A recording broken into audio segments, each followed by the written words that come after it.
Okay. And I see sending data. And so we should be going live here in just a moment. So let's go ahead and YouTube online. Give Twitch a second to catch up.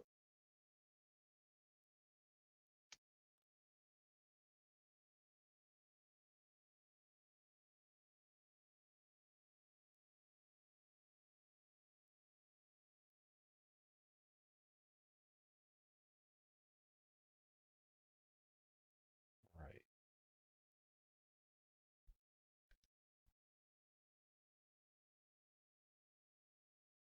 Oh, Twitch is still sitting at. There we go. And there's Twitch online. Okay. Everything should be online now. All right. So, let's learn Starfinder. Got the entire crew here. Uh, we are just going to quickly, if you guys want to, we can run through everyone that's here because I know we're a little bit different than last time we were here. Do you guys want to do intros or do you want to skip it? Any preference? I'm good either way. We're the same, just minus the captain, right? Yeah, pretty much. So, oh, we can skip it. If anyone wants to know, they can watch our other episodes. So, so let's go ahead and run through this. Where we left off. So, uh, we left off with a bunch of fun stuff going on. Last week we had uh, Zai was missing. Everyone got to Absalon Station.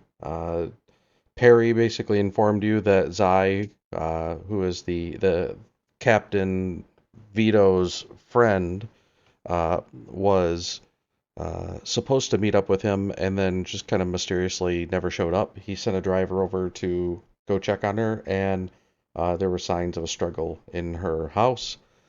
So we went ahead and did some investigation and found that, apparently there was a large, like 6'8", just gigantic human that kind of went after her. No one got a really good look at him except from behind, that he was just a rather large guy.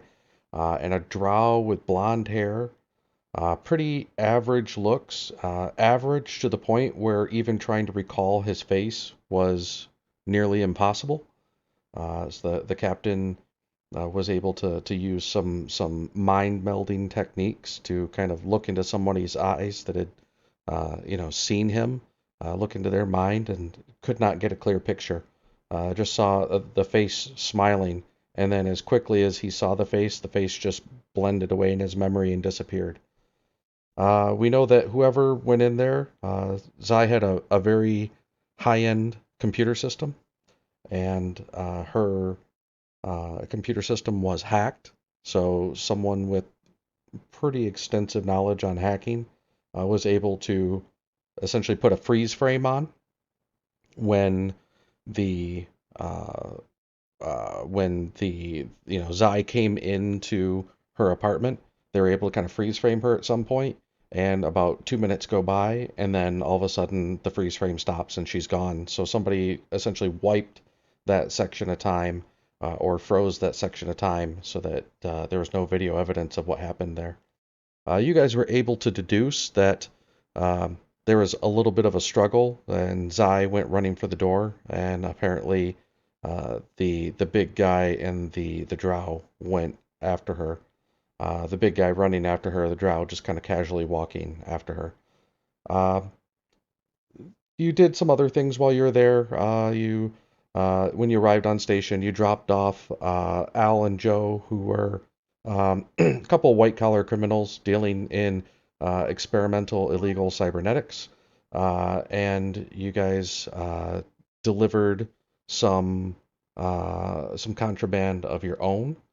Uh, you guys kind of did some follow-ups with several people, just trying to track down where exactly Zai might have gone, and some of your investigation led you to find that Zai actually inherited a piece of property from Captain Vito, and that piece of property is in a remote part of Akaton. And that is where we pick up. We pick up with everybody heading over to Akaton. So, as of right now, uh, you guys are on your way there. There is an it's basically so there's a large city called Morrow in Akaton. And Akaton, Morrow is kind of like picture New York City if it was built inside of the Grand Canyon. So there's a very large, deep chasm on the planet's surface, and everybody has built their buildings inside of the walls. So they call it the city of a thousand lights. But technically there's more than a thousand. There's millions of lights. There's just these walls of this gigantic chasm, just completely filled and entrenched with bustling activity. It's a very populous city, also a very dangerous city. Think kind of like you know the the shantytown ghettos um, uh, in Rio de Janeiro, something like that, where there's a lot of kind of action going on in the background, and it's not necessarily the safest place. This happens to also be where your good captain is from. So as you guys get closer and start traveling down to the planet, he recommends that as essentially a good starting point to kind of get caught up and figure out where where this plot of land is, see if you can get any information. And so that's where we'll start to pick it up. Uh, as far as you guys go, if there's anything that you want to do, we've got about a day, I think it was, trip over to Akaton from Absalon Station. They're pretty close to each other right now. So if there's anything that you guys wanted to do on the ship or anything you wanted to do in the meantime before you sit down on Akaton, now is the time to let me know.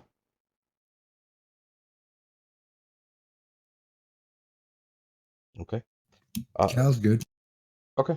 So with set down on Akaton, you guys essentially hit a landing pad uh, that is over there at Morrow. Um, and as you guys are coming up, you can see that there are some severe dust storms raging on the planet right now. Dust storms are a really common feature here, and they make travel very difficult, but especially travel for anything that flies difficult. Flying is the best way to get around pretty much anywhere, but when large dust storms rage, it can be rather difficult. You guys are going to need to make a bit of a piloting check to go ahead and land on the surface of the planet. Now, the dust storm is not exceedingly heavy over at Morrow right now, but it's even heavier towards the direction where you guys are going. So let's start off with that. Ghost One, you want to try giving us a piloting check to land? I'll assist as co-pilot. He knows me. And don't drop the grenade. Okay. So you can All right. roll it with a assist bonus. That's a +2. Mm-hmm.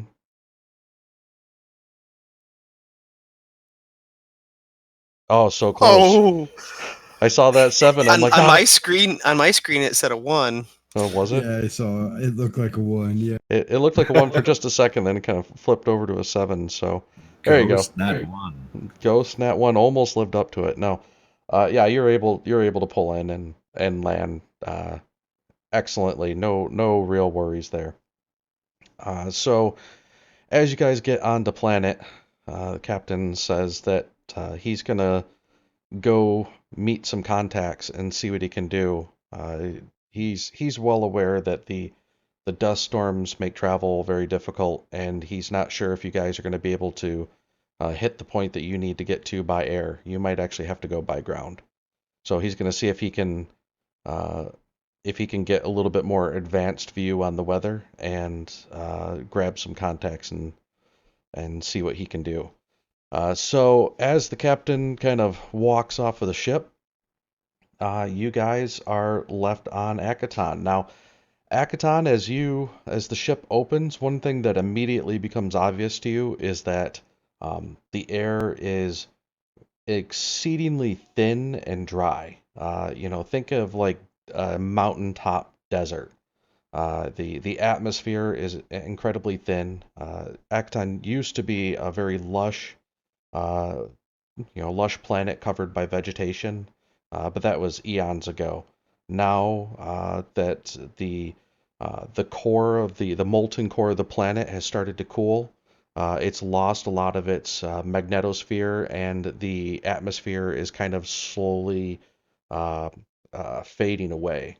So the breathable air is very slight. If you aren't actually acclimated to it, it can actually cause you to even have form of altitude sickness, just because the air is so light. Uh, so it takes a little while to get adjusted to it. Are any of you from Akaton? I don't believe so. I have the acclimated racial ability that allows me to be just fine in thin environments and count as a small creature for the purposes of suffocation. Yep. Okay, so Gustav, you have absolutely no problem. Captain has no problem because he is actually from Akaton. Ghost One has no problem because he doesn't breathe. There Because you he's go. an android. It's the advantage of being an android. All right, so it's Cal and Xano then. I just want you guys, it's not hard. I just want you to give me just constitution checks. You can roll them out in the open. It's no big deal. Can I just use my environmental protection? Oh, you got yeah, if you have environmental protection, that's fine too. Yeah, I mean, all armor has it. Just depends on how long it lasts. Okay. Yep, no. If yeah, just it basically the atmosphere is breathable. Just you'll have so it's not like you need to fully rely on your atmospheric protection. Just if you get to a point where, you're going to be out for a while. Um, so yeah, you guys are both good. It's actually just a DC 8. So just a little bit difficult, but if you make it, you are completely uh, you're completely able to ignore any penalties. So you guys aren't going to have any adjustment period. Air's thin, but it's fine for both of you. So and then with that, um, so yeah, you guys are able to get out. The air is, just it's exceedingly thin. It's very dry. Everything's got a dry, dusty smell to it. The sun, uh, it's a little bit further away from the sun, so it's not an excessively hot planet.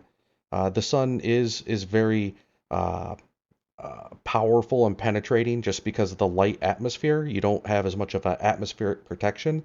So while it's not overly hot, the sun does have a lot stronger UV here. So you can get sunburned even easily, even though the temperature isn't overly oppressive. The other thing to note about Akaton is it gets absolutely frigid at night.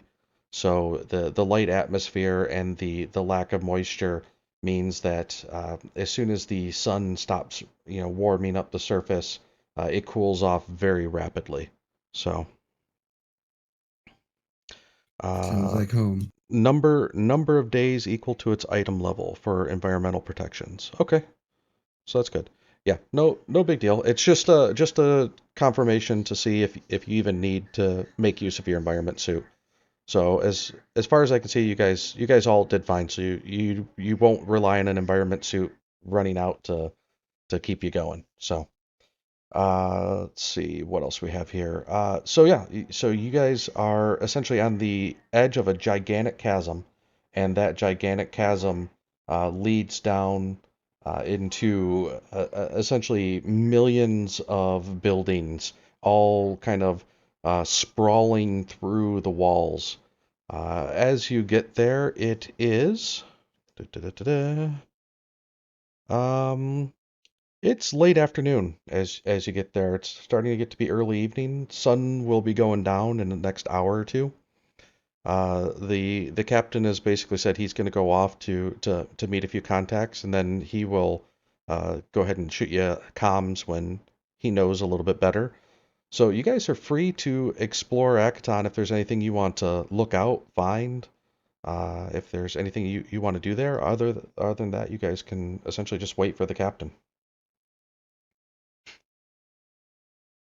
Well, if there's a possibility, however remote, that we might have to actually go by land, it'll probably take a little bit longer than flying. So, I'd say before all the places close, how about we go and see if there's anything, any extra supplies or tools that we might need to get us there and back. Yep. No, Do we there's rent a 4-wheel drive? there's well that's one of the things the captain's going to see if he can go do is he's got contacts on the planet, so he's going to see if instead of possibly renting one, if he can call in some favors and maybe get a ride if it comes down to that, or also check out and see if maybe if he can get some more detailed information on where this is. You've got some rough coordinates on the planet's surface as to where this is, but he wants to go uh, dig in a little bit more and see if what the suggestions are as far as travel out to that area. Right. You Yeah. guys can see rough topography, but you don't know, maybe there's some danger or something on the ground in that area where it wouldn't be good to travel by land. Maybe you're going to have to travel by ship. So he'll Right. see what We'll he can see. he'll see what he can figure out with that. So Okay. there are trading depots near the landing pads. So it's people are bringing things in and putting things out. So there's a lot of people here are they're essentially gathering supplies and leaving town. So that same place where people are going to be landing, there's going to be all sorts of places selling stuff. So if there's anything that you guys want to buy, like supply wise, it should be pretty commonly available. Well, I'm pretty sure that in a place like this, they do have something like huh what to call it uh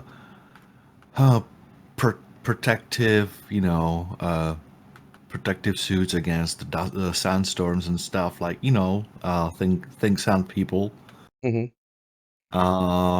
which we might end up needing, and besides, insulation against the cold at night. Hmm. Yep. Yeah. Um, then maybe I don't know. Maps probably I would leave up to Captain because he wouldn't probably know better. But let's go and check out what else is available. Yeah. Definitely. As you kind of head off to the bazaar, you just see a menagerie of different races, different creatures, kind of going back and forth. Um, you guys see uh, some shobad, which I can share with you here. Uh, so there you go. Just they don't tend to go into the cities very often, but they you do see a few. Looks like a group of two trying to do some trading here on the outskirts. Um, are basically four-armed giants. They're nomads that have lived on Akaton for millennia. You see a number of the humans here, or at least what that looks just like humans. They are what are called the Hilki. The Hilki are essentially deep red-skinned humans. Just uh, the elemental makeup of Akaton has actually changed the skin hue of the human population that has been here for generations. So they appear to be exactly like the humans from other places, just they have essentially uh, deep red skin and warm hued irises. So they'll have like red skin and maybe like bright yellow eyes. Just really interesting looking. But as far as genetically go, it's more environment that has changed them than the actual genetics. So just the years of their skin, their bodies processing the materials here have just ended up lending a hue to their skin. Uh, so besides the Shobad and the Hilki, you see tons of Yosoki. More Yosoki than you've seen anyplace else. This happens to be their home world, and there's just dozens of them. Just pretty much everywhere you go, a lot of the shops and trading are run by Yosoki. Uh, Besides that, every once in a while you'll see some Ikeshti, and I can show you what they look like. Um, let's see here. The Ikeshti are a small lizard-like race. So they are red-skinned reptilian people, and they are uh, yeah, this is their home world. They are fairly common here, but they aren't too common in the this particular area. But actually, further towards where you guys are planning on going, you end up getting to a larger population center of them. The From what you guys were able to study on your way here, it looks like the Akatonian the Akatonian lizard folk or the Akeshti are they've got a large population center, kind of like right in right on the opposite side of where the captain's property's at. So you guys might end up seeing more of them out that way. But yeah, there's all sorts of stuff. Essentially, yes, humans. There's pretty much all the different races that you'll find. Lots of activity going in and out. These landing pads, you see, about a dozen landing pads, and people landing and taking off. Trade bargains going on. There's lots of little stalls where you're able to go in and take a look, see if there's anything, of interest. There's lots of people selling various food, fruits, some dried, some dried, looks like almost like trail rations. Lots of big jugs of water. Seems like water is a pretty important commodity here, which is another thing you notice. It is exceedingly dry and dusty, so stocking up on water is probably not that bad of an idea. Um, Besides that, there's just all sorts of just general trade going on. It's not like a hub that looks to be entirely focused on one thing. There's just all the general needs of survival plus things coming into the planet and going off the planet. Akaton is a huge manufacturing hub, so there's lots of cargo caravans coming in, bringing in things that have been produced on the planet and to be flown off planet here. So there's pretty much a little bit of everything in the general area.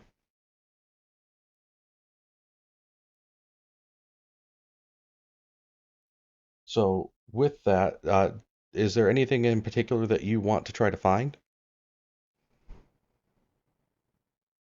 Well, I'd be curious how water is sold. Typically, what they're doing is they're selling it in large jugs.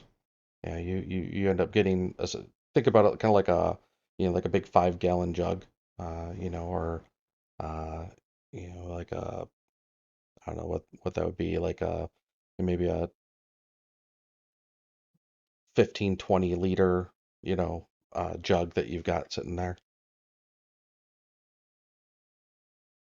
And they've got several of those. Pretty much everywhere you go, everyone sells water.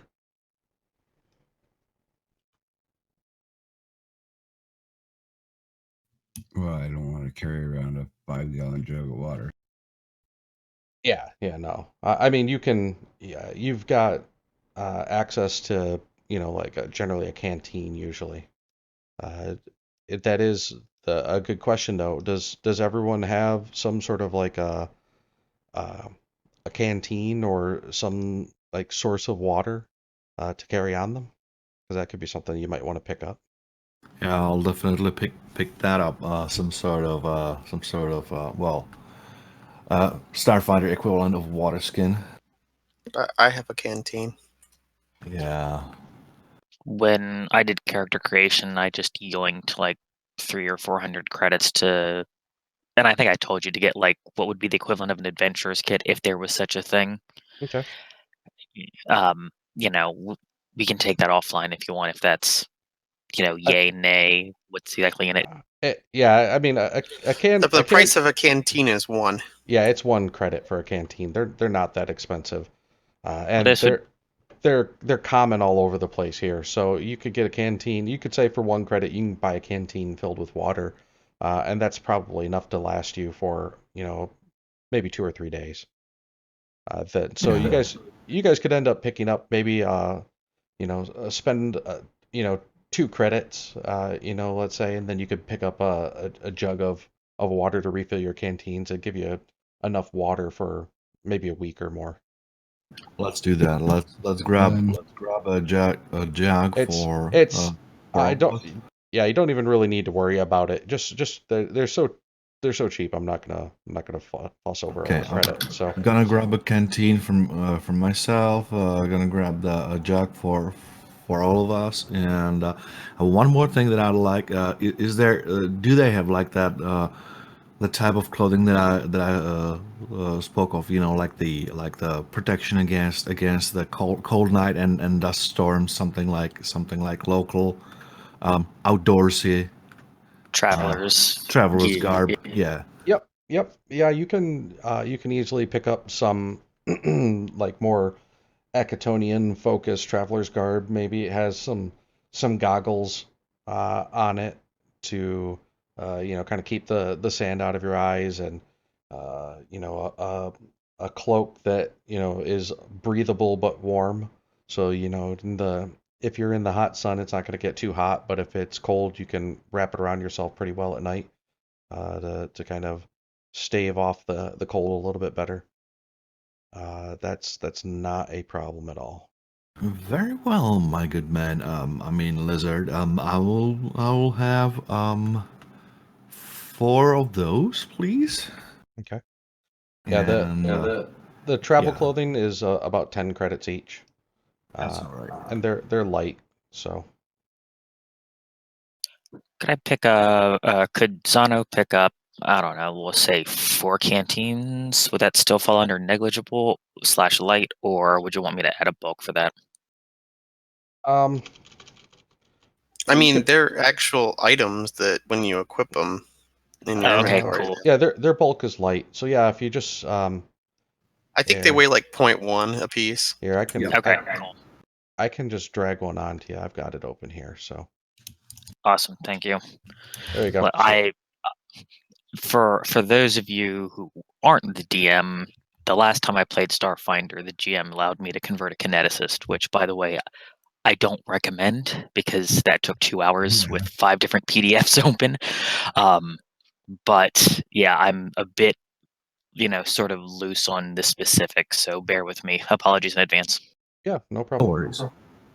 So So yeah, when I find the rest of when I get back to the rest of you, I hand each of you the one of the travelers garbs, just to keep us kind of looking local, that's one thing, and equipped against whatever might come, whatever we might come across out there. Okay. Yeah. Cal No. looks at Ghost and goes, "Well, I guess I could try." Try looking local.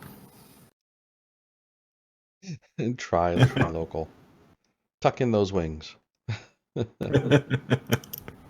All right. So yeah, you guys, get your local gear, trying to look a little bit more local. Grab some extra water, some canteens, things like that. Um, does Could I anyone want to try to get some field rations, anything like that? You don't know how long you're gonna be, but you have some. Yeah. Well, there's some left on the ship. Yeah, I was gonna say there's some on the ship if you guys want to try taking those. Let me see. I have one, and they're one's a week Week. worth, I believe. Since Ghost is pulling for the gear, I'll go ahead and buy like 6 food rations for the group. Should be more than enough, but just in case. Well, let's see what we have on the ship. Just Be on the yeah, camcorder. there's I don't even think you really need to worry about it. Uh yeah, let me see camcorders. Camcorder have them there. There we go. Yeah, So weird. there's no 12 price on that. there's 12 rations on the ship. So I'm gonna So, real quick question: the lizard folk, what's their average height? that's a good question. Let me see. Where are they at here? Um I know that they're small. They're not they're Okay, not well Medium. then how about the show bed? they're large. They're pretty big. I'm looking for the actual description of how tall they are. Uh, about 3 feet for an adult. For the Ekeshti, and then the show bed. So the Akeshti are kobolds. More, No. they're kind of kobold looking. Sure. The showbat are Well, 12 I'm feet. sorry. The equivalent, because like kobolds are like 3 foot tall and they're dragonoid. In I mean, they're 3 foot tall red lizard men. So Yeah, the showbat are about 12 feet, if I'm not mistaken. they're thematically, I guess they would be kind of similar to kobolds, but not as far as their particular society goes, they are not very koboldish. But if you were to take a look at them, I guess you could see that they would look similar to what you would think a kobold would. Did you grab a couple of batteries, Cass, before we sold everything last? I don't think we really had a chance last session since we were running around between the various offices and what have you. Oh, I don't If it's available. I don't think anyone sold batteries. Did we take them all? Yeah, because there was 0 weight on them, so I think everyone was carrying them. I don't have any in the. Well, Do you- I do you didn't need? remember, buy I 'em. had a few of them that I gave back to people. I might I not was have gonna say, been there. I'll give you one, Like in so you don't have to buy them. okay, this is more prepping than safe and sorry.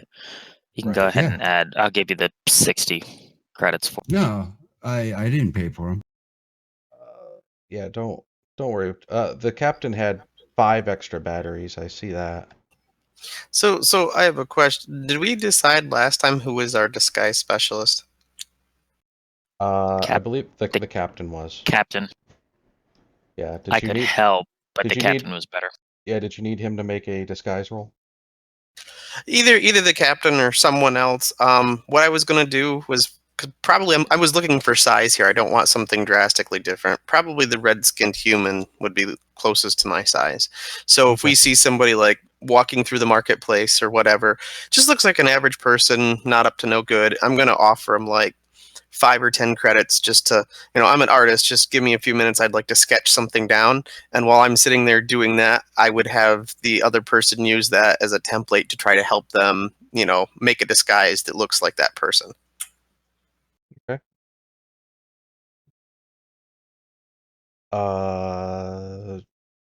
You can save a disguise check at 23.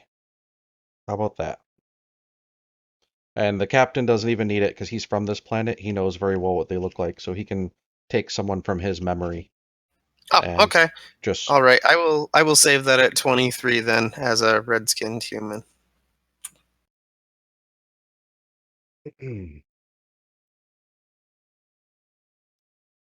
So there you go. Let's see what we have here. All right, so we have uh, everybody 4 field rations. There's more than enough for everybody to have 2 field rations if you want them. So if you don't have field rations, I'd say take 1 or 2, and just let me know how many you take, so I can just deduct them from Are the. they single meal or weeks of It's 1 week. 1 week. Yeah, 1 is 1 week. Okay. And as far as I see, they don't have a bulk, so. Yeah, I'm gonna grab yeah, one Yeah, no, they or don't have or bulk. two. I'll grab 2 and just carry Oh, in case we. mine's showing that it's a bulk of 1. Well, yeah, it could be some of the stuff I have is from those parcels, if you remember, and the parcels didn't keep all the inventory. So yeah, a Input. bulk of 1. So you might only want to take 1 then if they've got a bulk of 1. I'll leave it up to you guys. One should be plenty, but if you wanted a second one, they're there. Although, yeah, because if you're talking about one of them lasting an entire week, I mean, a Yeah. week's worth of food is. Okay. So let's see. Oops. All right. So Cast, Corwin, sorry, Xano, Ghost One, and Cal each grab 1, correct? One last question. So when I Yep. bought this stuff, did it come with batteries in it already? Yeah, Yes. if you buy any equipment, it comes with a battery in it. Okay, sounds good. And if you needed an extra battery or 2, I know the captain had a couple of extras, and I don't. Let me see what is. I guess he does have a laser pistol, but he's got 5 batteries, so it wouldn't be too hard to grab one from him.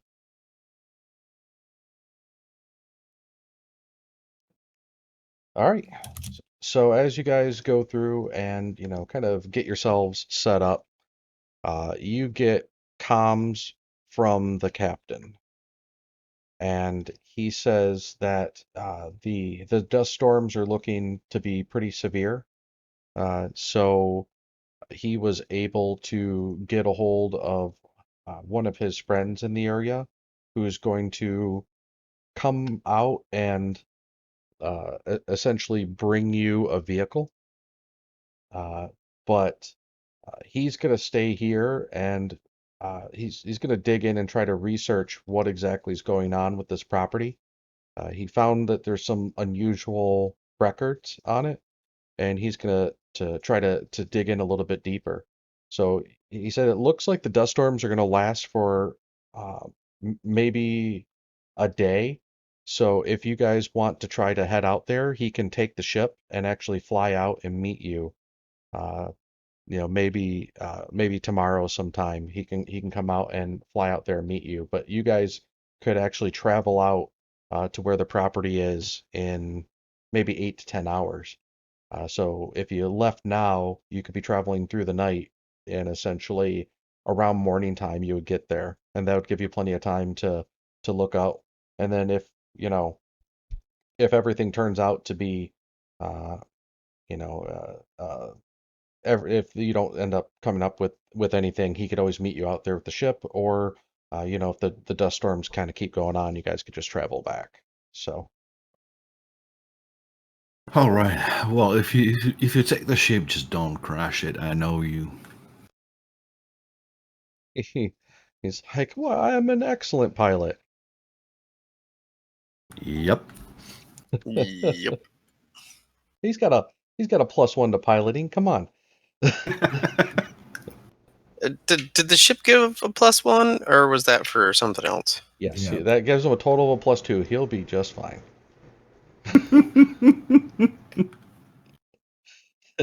So, all right. So you guys can check that out. So what he does is he sends over a friend. So as you guys are sitting there, kind of browsing the market and seeing what's going on, and you know uh, you know figuring out your secret identity and all that other stuff. You are met by Yasoki. Apparently, the captain was able to describe what you guys look like, and you guys are kind of a little bit of a motley crew, so he's able to find you just fine. Whoa. I was pretending to be the captain with a -9 to my piloting. Yeah. See, +2. He'll make it. He'll be fine. He'll inspire himself. He'll be fine. So yeah, so you're met by a Yasoki. He's kind of a odd looking fellow. His fur is white, uh, and you know, pretty much everything on Akaton has kind of a bit of a dusty red hue to it, just from all the red dust that's everywhere. But one thing that you notice that's odd about him is he's got a shockingly red mohawk. Just a very unusual. He comes right up to you and says, you must be the guys that Gellum sent me to go find." How did you know? It's like, "Yeah, my name's Charles Buddy One Nut, but all my friends here call me Chucky. How's it going?" All right, Chucky.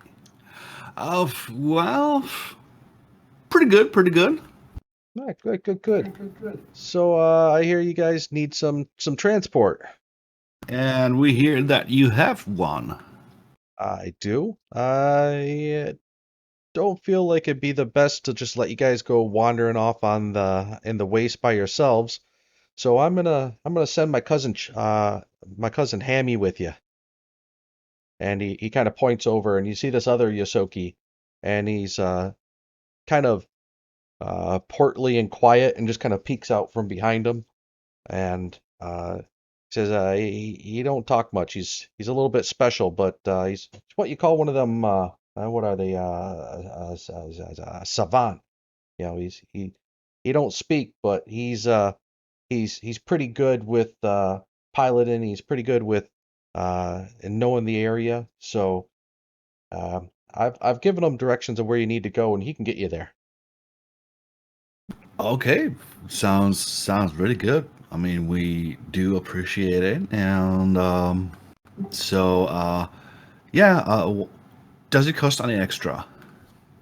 Nah. You guys are family. You guys are Gillum's crew, and I take care of my own. Yeah, he and I we grew up together, so I'll take care of you. No problem. You just take care of my cousin Hammond here, and we'll Oh call it yeah. even. Don't worry. We'll take good care of him. By the way, do you have any embarrassing stories about the captain from your childhood? Oh, boy, do I ever. And he decides to sit down, and he spends about 30 minutes telling you guys all sorts of very personal and very embarrassing stuff about the captain. He goes nuts on it. He I'm drawing out a data pad and taking notes. So Yeah, he's just he gets into it, but he at the end he kind of goes through it a little bit, and he's like, all right, well, yeah, I've got you guys uh you guys got a caravan truck that you can take. It's not the fastest thing in the world, but it'll get you there. You guys can hunker down in there. Just like I said, just take care of Hammond. Make sure that he gets back in one piece, and try not to get yourselves in too much trouble.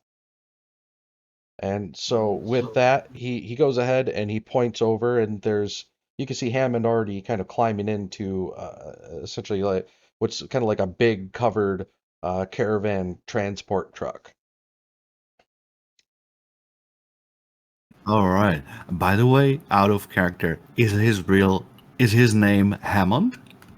His name is Hammond, yeah, Oh but God. he calls him Hammy.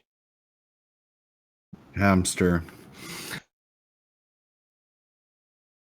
It's just a Top Gear / Grand Tour reference. Hammond, you idiot!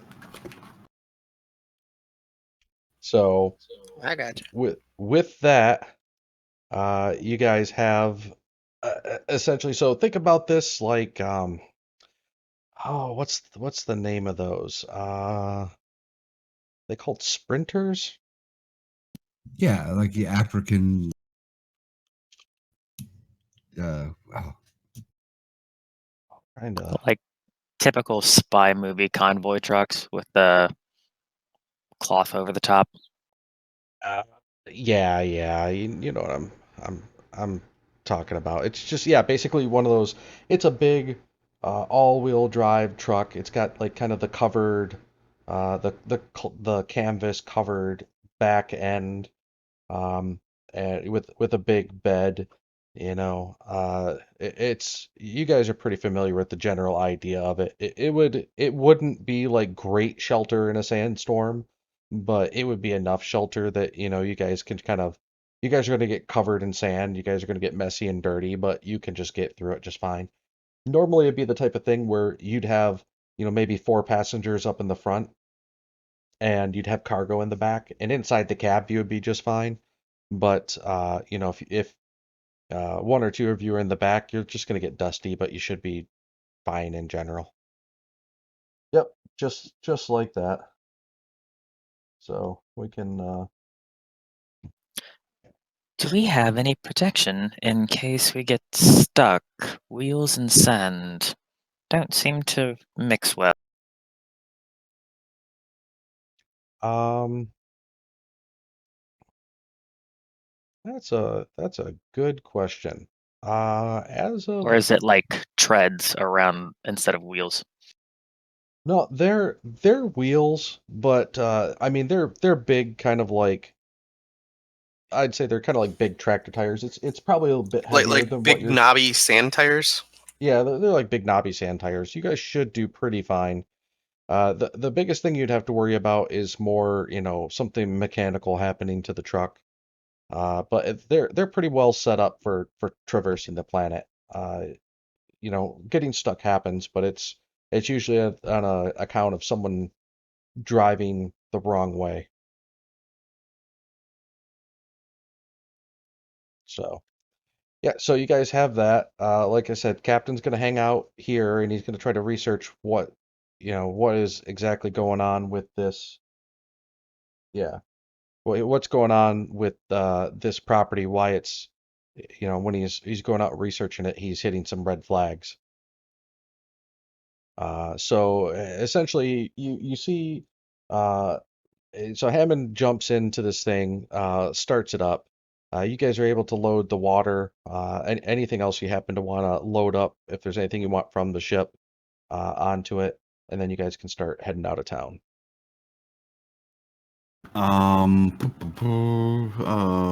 If anyone wants something like night vision goggles or thermal imaging stuff, I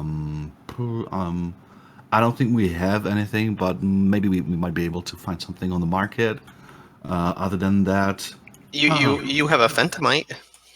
oh, we have a Phantomite, right? He can turn on thermal vision. Right. So I think we should be good. And while we're loading all this and doing this stuff, I'm just gonna take 10 minutes to sync my camouflage with the environment because I Okay. think it takes 10 minutes. So red sandy dirt kind of Yep. whatever, get it programmed in there. You wander off a little bit, just off of the landing pads, kind of out in the dust waste area, just kind of acclimate, and then you sit there and you Starts start. rolling around like a dog. Yep, you start rolling around and tuning in your camouflage to the environment. Doesn't take very long. You can do that while everyone's loading stuff onto the truck. Sounds And, good. and with that, you guys can head off.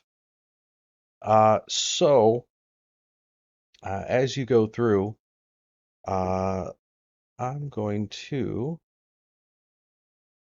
Any last requests before you head out? If the truck really looks kind of like that, I want to see if I can kind of hunker down in the position behind the cab, low enough that I'm not kind of out there, but enough that I can see from the top, and then just kind of scan as we go, switching back and forth from thermal to regular vision. Okay, sounds good. It might give me a use for my sniper rifle. There you go. I guess I can join you there. I don't have a thermal vision, but I have night vision and a sniper rifle as well. So Okay, might be in case there you go. So you guys go ahead and get towards the top of the cab. Rest your sniper rifles. Actually, you could probably, if you wanted, one of you could take front, one of you could take rear, just to make sure you're not being followed as well. Yeah, we can do that. I'll go rear. Okay. So Is Hammond like how special and touched are we talking about? Could I like mind link with him and effectively or telepathically and just sort of give off like feelings of welcome? Just like an introduction without having to go over all right, does he understand this word? Does he yep, understand that word? Just so you can communicate with Hammond. Hammond is mute, so he doesn't speak. And he's kind of we could say he's special to the point where he understands what you say just fine, but his sense of communication is much more like visual. Like he would nod to somebody, he'd smile, he'd frown, he'd make faces, he might make some hand gestures or whatever. But he doesn't actually use any words. So even if you connect with him telepathically, he doesn't like you get nothing from him other than just a general sense of overall goodwill. I mean, he doesn't not seem to be um, uh, he just seems to be just a nice person, but just absolutely like his brain does not process vocabulary in like an outgoing sense. He understands language just fine, just can't communicate via. okay, cool. So then never mind the mind link thing. Just wanted to know what communication we're Yep. So basically he can, he does. You can communicate with him just fine if you wanted to. You could either talk to him, you could mind link any of that stuff. It's just anything that you would get back would have to be something that's very visual. So if you have something that lets you kind of like see something that he sees or communicate something visually, he can do that. But otherwise, he does not. His brain, the part of his brain that kind of processes language on an outgoing path just doesn't work. So We're not going to get a sightseeing tour along the way to our right. destination. yeah. So, but he can go ahead and kind of nod, smile, uh, might kind of like laugh or chuckle. That's about the closest that he gets to any vocalization, and that's about it. So as you guys are going through and doing this, how about everybody drop me a perception check in the tower? And Cal, That's not ominous. I saw a sense motive from you, Cal. Who was that sense motive directed towards? The other Yosoki. Okay. I don't remember his long old name. Chucky. Chucky. Yeah. Yeah, Chucky. I mean, Chucky seemed to be, as far as you could tell, he seemed to be a pretty, straight up legit guy. He didn't seem to be odd or malicious or anything. And he claims to be a friend of the captain, so you got about that on you. Okay. So, who? So, am I going to assume that Cal and Zano are inside the cab with Ham then, or do you guys want to Yeah, the be? other two are in the back. Yeah. So, okay, you guys are in the cab. The other two are in the back. So Cal, Zano, you guys aren't really spotting much of anything. The sun has just gone down. Um, it's kind of you got big floodlights going on, but as far as you see red waste. And actually, you're kind of glad that you have somebody else driving right now. There's not a lot of tech on the truck to navigate, and Hammond seems to be able to be navigating just fine without without any aid of uh, without any aid of like, high tech instruments or anything. But as far as you guys see, it just looks like, shifting sands, it's just covered out. I mean, there's the sands might die down for just a moment, and all then you see is just flat waste. You'll see some brush, some vegetation, uh, you'll see some cactuses or cacti here or there, but really for the most part, uh, other than the occasional grasses and shrubs and the occasional cactus that you'll see there, there's really not a lot that differentiates. It just looks like barren waste to you, and you can't tell one way from another. So you're hoping that this special little guy is leading you in the right direction. But as far as you can tell, uh, he probably is because you've got nothing, and he seems to be, you know, kind of highly focused on the driving part. Um, so Ghost One, as you're watching on, like I said, it's same deal for you. You're watching behind. You don't see any uh uh you don't see even very far out the back. Now, in the front, they have the advantage that it's nighttime and they've got the lights going on. In the back, you don't even have the lights going on. And I got a dark vision. Yeah, you've got night vision. Every once in a while, you catch like a blip on the night vision. It looks almost like um how did I describe it? It looks almost like if someone were shining a flashlight at you, but from very far away, and then as soon as you see it, it's gone. You can't really catch out anything, but you've noticed that probably in the past, let's say you've been driving for about 3 hours now, and over the past 3 hours, you've probably seen it maybe 6 or 7 times, where you get this little blip of light, but you're not able to catch anything more specific than that. Interesting. I wonder if that means someone might be following us, and what I see are like the flashes of their headlights as they're just crossing the dunes. Well, I'll just share this info with the others through the comm. Okay. Um, I don't know what that is, but I'll keep watching, and if I get any other info, I'll let you know. Okay. Sounds perfect. So you guys keep going on for a little while. Um, and then Gustav, you notice something odd. As you're sitting there now, visually it's very hard to see anything, but and stuff is even obscured through thermal. But you do after a few hours, you do actually end up catching uh, a thermal signature. Actually, several thermal signatures. You you notice this. It seems to be the the Hammond in the desert picture is great.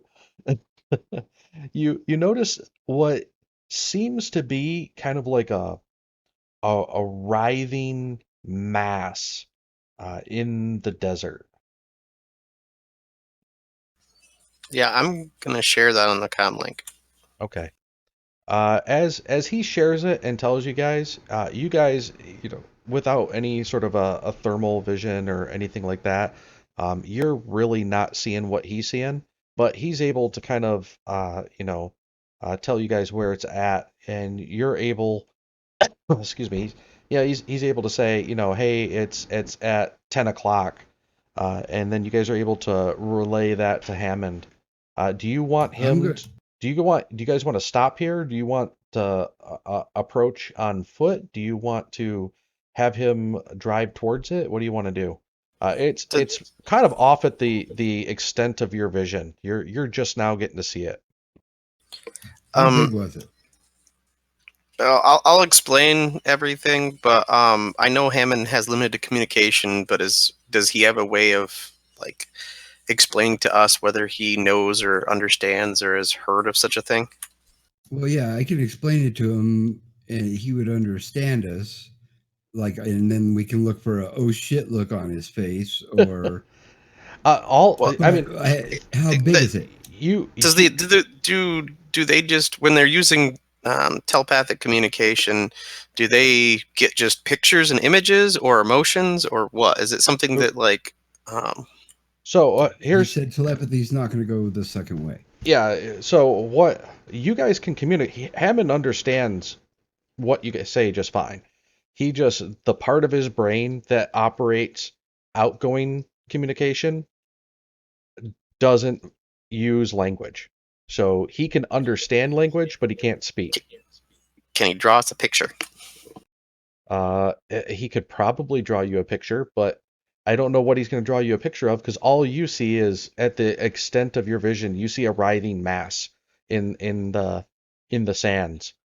So you're not even sure what you're seeing to get him to draw you a picture of something he can't see. Well, I just thought if we explained it to him, maybe he'd go, "Oh yeah, I know exactly what that is. That's one of these," and he could just, being as Well, he lives here and drives to the desert all the time. Or you explain to him what we caught a glimpse of, and he'll put on exactly the expression that I posted into the channel and start driving off. Or maybe could we get like the color red for danger, the color green for good, sort of thing? Whatever the cultural difference would be, but that's sort of Well, yeah, so I'll tell him and see how he reacts. I'll give him the information we have relayed from Gustav and see how he reacts. okay. So you give him the information that he sees some writhing mass. He stops the truck immediately, and then he starts gesturing. And so the gestures that he makes are kind of like, he crosses his thumbs and kind of puts his fingers out and kind of wiggles his fingers in front of him, and then kind of moves it up and down long ways, uh, kind of Vertically? horizontally. You'd almost look kind of like he'd be playing the piano, except his fingers are wiggling very fast back and forth with his thumbs hooked together. So he's making it look like it's like a bunch of wiggling fingers or legs moving back and forth long ways. centipede, large I centipede. was thinking. I was thinking one of those things in the sand, that opens up its maw and grabs you with a 30-foot tentacle and yanks you to the center. Which franchise? I don't think Star Wars. I don't think they have a Sarlacc here. Sarlacc. Shai Halud? That was my other thought. I'd say more like sand crabs. I don't want to hear about your crabs. I was gonna say we need a doctor for that. I'm gonna roll a physical science to see if I can glean anything from that, thinking to myself that I'm assuming How it's about alive. How about a life science? If he's seeing something alive, a life science would give you an idea. Actually, everyone feel free to roll me a life science in the tower. That's what I meant. If you have it trained. Do you have to have life science trained? I thought you did. Maybe not. Well, if you don't have it trained, I think it's a DC 10 is all you can succeed on. It's not that you can't roll it; you just can't get very much information. So, Gustav. So let's go through this. Cal, you've got pretty much no idea what he's talking about. Ghost One, not a clue. Xano, as he's doing this, you're Well, getting yeah, they can't even see him in the back, so right. Well, I mean, you guys can describe what he's talking about. So, Ghost One and Cal and Ghost One, no real clue. Xano, um, as you're watching him do this, you're getting the idea that he is trying to communicate either something like a centipede or a spider. It looks kind of like when you're making a shadow puppet of a spider. You're definitely getting that sort of a sensation from him. You know of some creatures on this planet that are kind of like crab or scorpion or centipede like. Um, and Gustav, as Zano starts talking about this, it immediately springs to mind, and you can now perfectly visualize what it is. So what I can do is you guys cannot see it, but essentially uh, this is what uh, Gustav has in mind. They're called Kathak. I am and going it's all to three. explain. Well, as he starts to do that, I'm going to say, "Oh crap, that's like this," and then begin to explain in as much detail as I can to the rest of the group the size, weight, and ferocity of these creatures. So these things are essentially scavengers. Now, Akaton at one point was pretty lush, and then after it stopped being lush and started becoming more barren, it started becoming highly exploited for resources. All the red that's in the sand is iron. So there's lots of mining, lots of stuff going on here. And these Kafak are essentially um, a creature that likes to consume like processed ores, processed metals, things like that. They're essentially um, think about them as a cross between a a crab, a centipede, and a rust monster.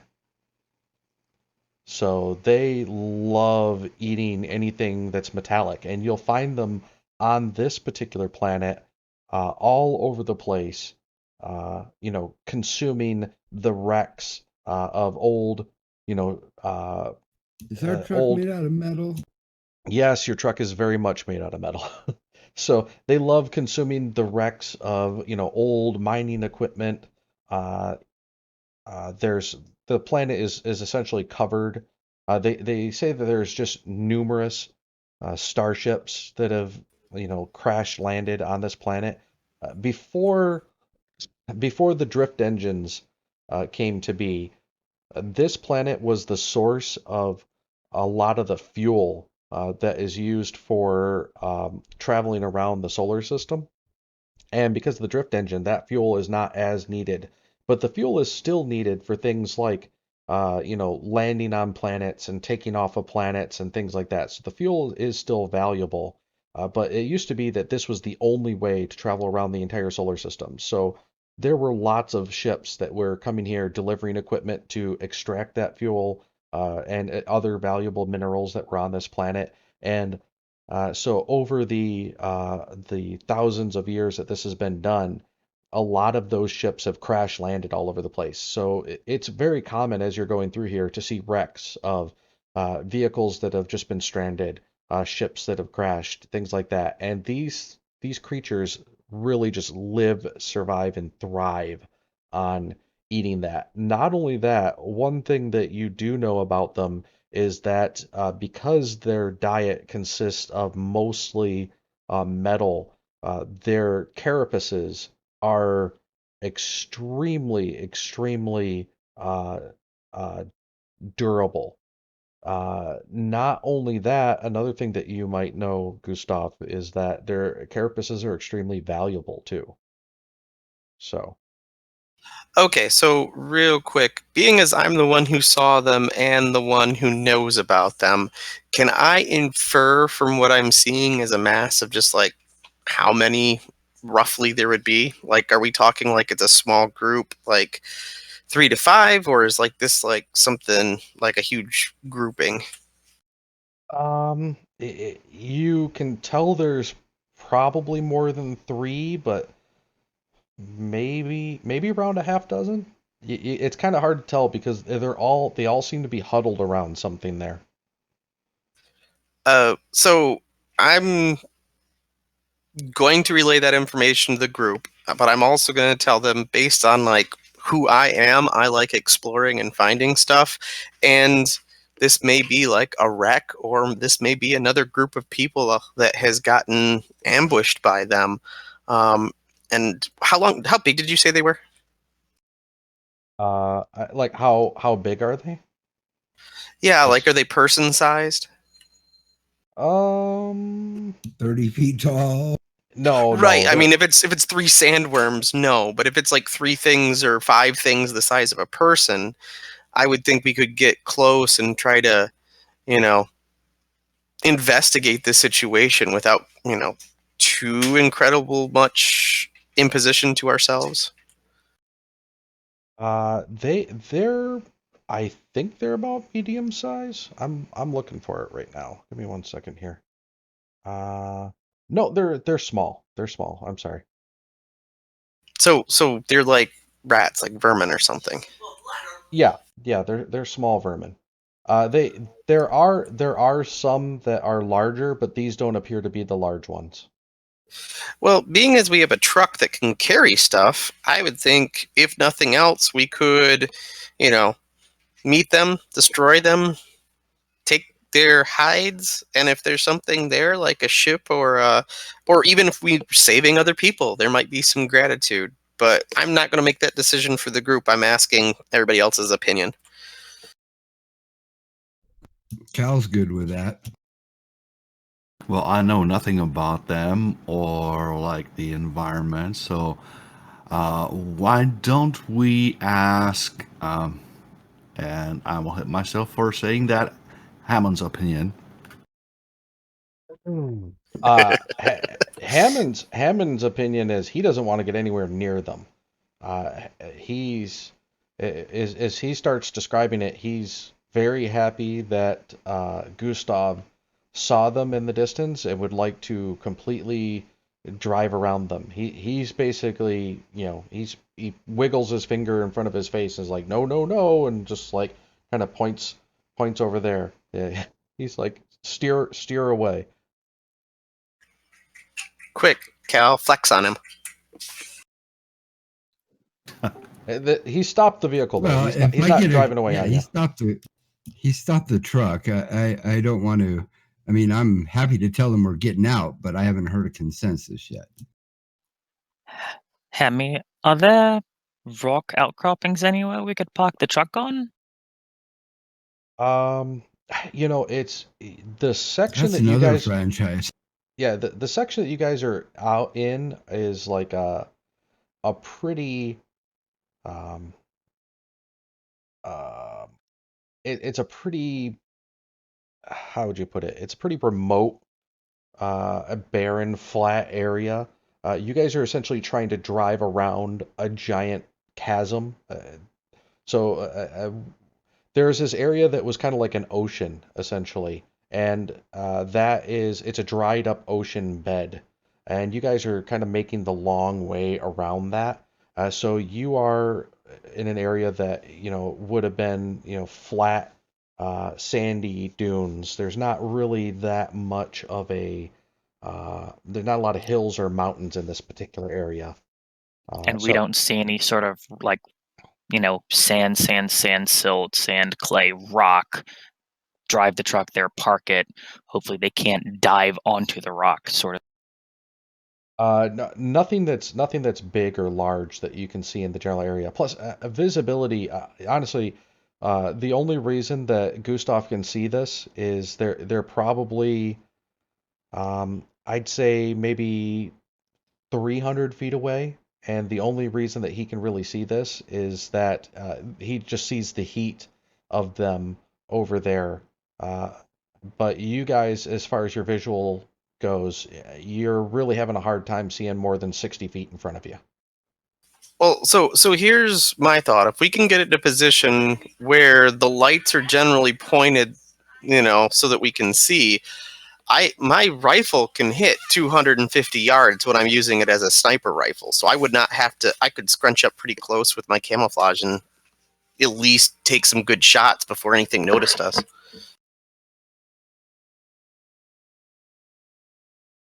So what he's basically getting at is he might be able to, pick them off before they could even really get up to you. It just depends on how good Well, he's able to do at either penetrating way, I that tough guess carapace. you can just shoot it and they would come to us, probably, right? Yeah, I mean, so that's at least a logical assumption. if you guys weren't at the truck, you would have to keep in mind which direction the truck was in. So you might be able to park the truck in a way, you might be able to like have the truck drop you off and then maybe have Ham back up 100 feet or something to the point where you can barely see the headlights from it, and then you guys could essentially ready yourselves, and Gustav could try, sniping some and trying to bring them in a little bit closer. You, I you was do gonna say know. I have camouflage and my body temperature is lower, so being as it's just turning into night, I probably matching the temperature of the sand pretty good. So, depending on what they have for detection, I might have a pretty good shot to get a handful of good sniper shots off before they even realize us.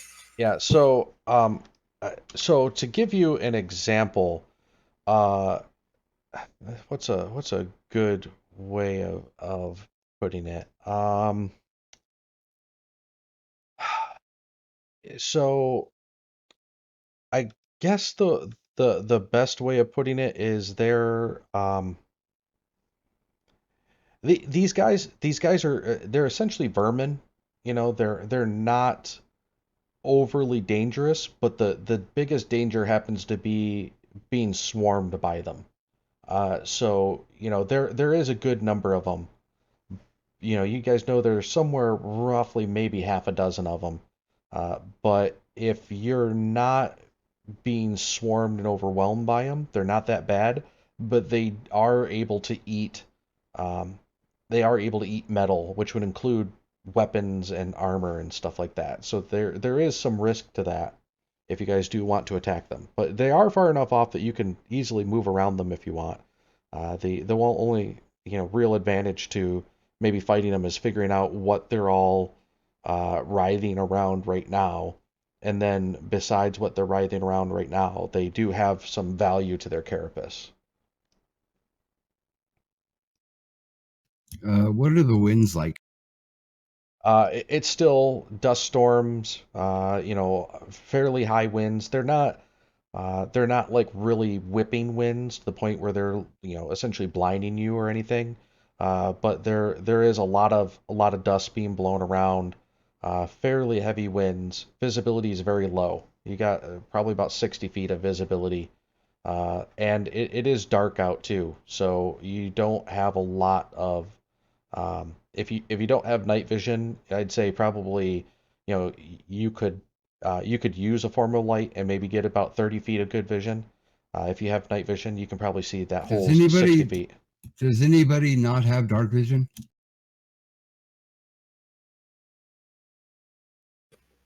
Does anybody have? Wait, who has dark vision? I do. I think everybody has dark vision, except for the truck driver. Oh no, Yusoki. Oh, do I have dark vision? I may only have low light if that's a thing. Depends on what Lashuntas have. I mean, even not having dark vision, heat sense will you let me have shoot them just fine. you have 60 foot of dark vision, 60 foot of low light vision, and then you can turn on heat vision. So you can see it. There's no limit put to heat vision, so I'm assuming heat vision you can see as far as you would normally see. So, Which I'm glad they got rid of the vision distance in Pathfinder 2. That was such a limiting.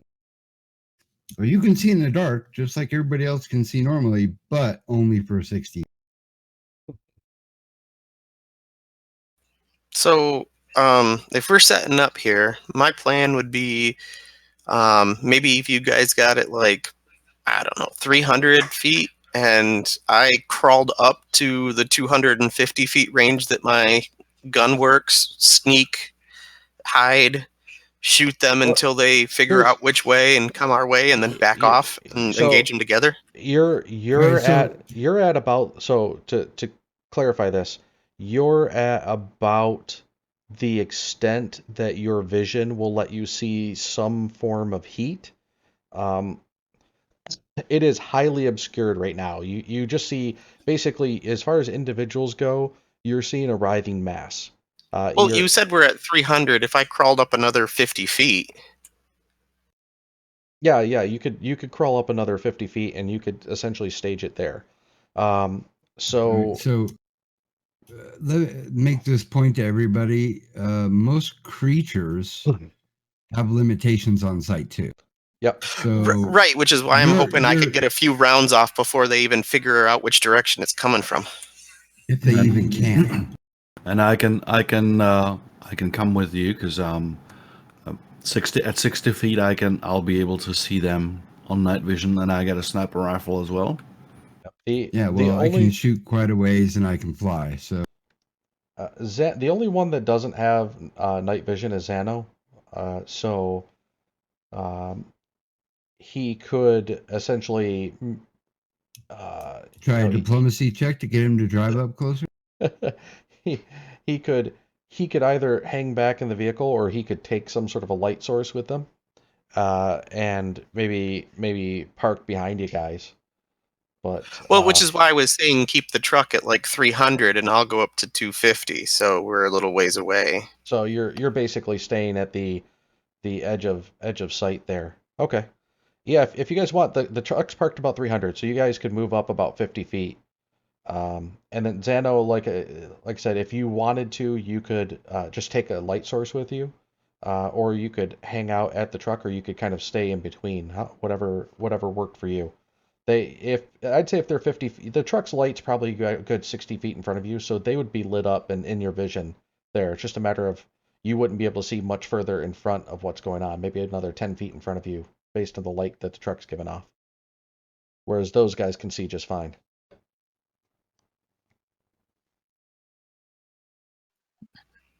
Right. Oh. It looks like I'm pretty much worthless unless I mind link with someone. And depending on what that is, might be able to see through them. But even then, I mean, the worst I can do would be like fake, what is it called? Telekinetic hand and move sand around to act like it's another decoy or something. But that's like 30-foot range only. Well, I mean, you can see, you can shoot anything you can see at, so you just are going to be behind us a little. yep. You're our So- last line of defense, and you're protecting poor Hammy. Yeah, Lovely. so if you were, let's say, if you stayed 20 feet behind them, if something got right up to them, you could shoot whatever was essentially coming right up to them or right on top of them. But you wouldn't, if you got right up with them so that you were lined up with them, you're only going to be able to see a few feet in front of you. But Mhm. you could get it to the point where you could see about 30 feet in front of you. Right. So Small miscalculation. We are 300 feet. My dark vision goes 60. and if you're at the extent of the lights, then it's 60 feet beyond the lights, right? Yep. Right. So if you guys move up about 50 feet, you'd be in Gustav's sniping range. You'd be able to see maybe about 70 feet in front of you then, if you have got dark vision.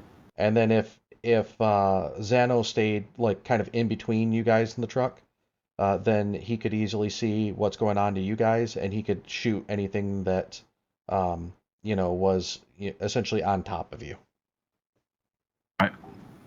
So I guess my hope would be that like maybe you guys were 30 feet behind me, so that it would give, like, when they got closer, I would be able to turn around and run, and you'd be able to cover my retreat. So like we could even go up to, I could be 200 feet from them, and you guys could be like 230. But I'm just worried that like when they get up there and I turn around to run, that I'm going to get stabbed in the back. Well, you're gonna get that's stabbed in kind the of back why regardless. we're just right here. Well, that's because of the DM, but He knows me well. Well, what I'm saying is, if they're coming to us, it doesn't matter where you're shooting from, as long as you can shoot them. They're coming to us. I can shoot at 80 feet or whatever it is without any penalty. And then, so I'm shooting the next round as they get closer, and then everybody else is shooting the round after that. You're not taking any penalties for shooting closer range. So then they're on us and we're fighting them. I mean, that's what the inevitable thing is. It's what's going to happen anyways, right? Unless we're jumping back into the truck and trying to run them over or something. I think Hammond wouldn't like that. So okay, yeah. Right, so we drive around because I mean we've spent 25 minutes talking about it already. Let's just drive around. wait, what? I said, let's just drive around them then. I want to shoot them. So did I. Okay, fine. I'm going to activate my camouflage and speak up on them. Okay. You're sneaking up to the 250-foot range of your sniper rifle? Yep, I'm going to sneak up to 250, and if I can see them clearly at that range, I will take a shot. If I can't, I will sneak up a little bit closer. Okay, I'm sneaking up. I'm sneaking after Gustav to 200 feet. Oh wait, he's two. Yeah, well, to stay 50 feet behind him. So if he turns and runs, I can cover his retreat. Okay. So you're gonna stay. Okay, so I'm adding a +2 adjustment for the camouflage. So he can see them further than you guys can. So Yeah. Okay. I have a 31 to hide. You're very well hidden. Yeah, so he will have to know when he needs to run because we can only see 60 feet. Right. So you So want he him. has to pick that mark. Okay.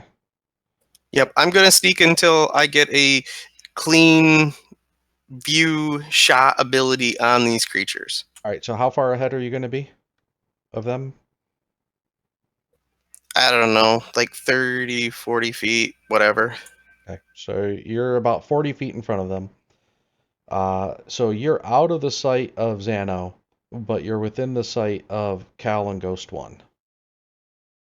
So with that said, go ahead and roll your first sniper attack. Okay, so how did snipers work again if I took a round to aim? Wasn't there a bonus or something? I don't think there was a bonus. I think there was a feat that let you take a round to aim, where you could aim and get a bonus to it. I don't think if you have the feat though it does anything. I think it's just if you have the time to sit down and aim that you can hit people from a lot further range. Okay. So. All right, so that's just going to be an attack with my sniper rifle. So at this point, you are a few hundred feet from them. You can when you're making an attack with a sniper rifle, you can do the stealth trick attack. Yep. Can you? Yeah, Yeah. you already rolled your stealth, so you can just apply a trick attack to it. Okay, and at third level, that turns into an extra 1d8 if I hit.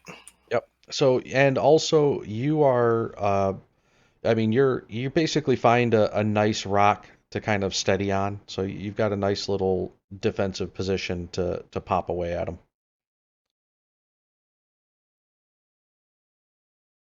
Okay, that definitely hits. And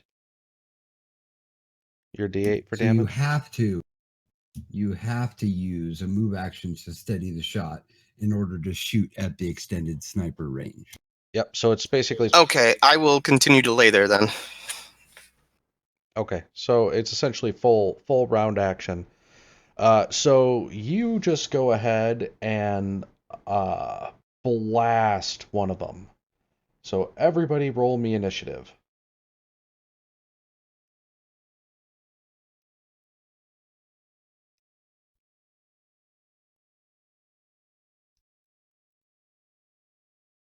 Oh no, we're gonna get eaten.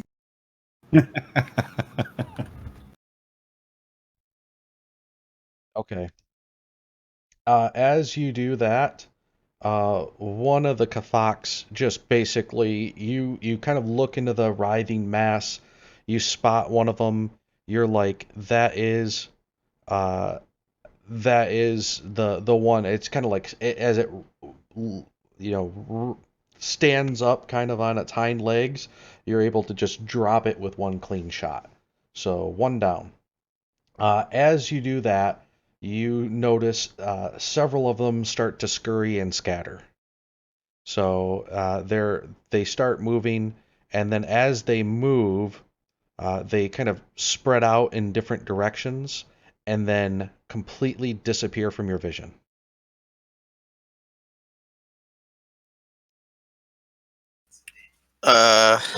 Are these burrowing creatures? You're the only one that knows, buddy. Come to think of it, I'm asking him. Yes, they can burrow. Oh, that would have been great for me to know that I knew, but whatever. Well, yeah, I would have tried to get some kind of common knowledge too, like a special ability and immunity. Oh, it was one of those things where you rolled high enough to know a good deal about them, but you didn't roll high enough to know everything about them until, that particular moment where you realize when they start to scatter and then all of a sudden disappear, oh yeah, these things can burrow.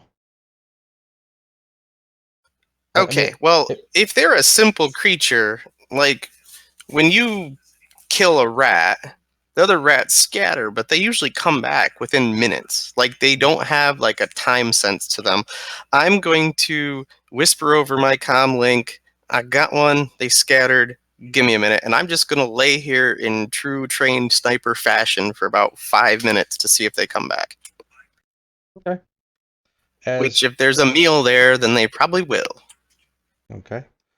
As you're seeing that, you I'm going wait. to ready in action on my turn if we're waiting 5 rounds. Every turn that we skip us, I'm going to ready in action to fire if I see. Okay. As you're seeing that, you all of a sudden see one pop up just over 100 feet away.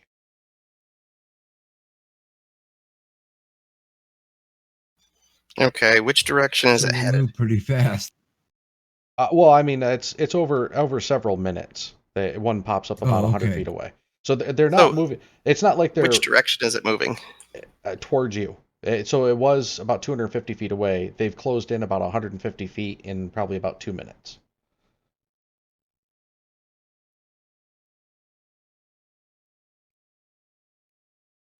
Okay. If that one's if that's the nobody else knows yet. If that's the only one that pops up and it is headed in my direction, I had plenty of time to reload. So I will take a deep breath and prepare a shot at 100 yards or feet. Yep, drop a shot. Am I still using that 31 for hide, or do you want me to re-roll for the trick attack? Re-roll your trick attack.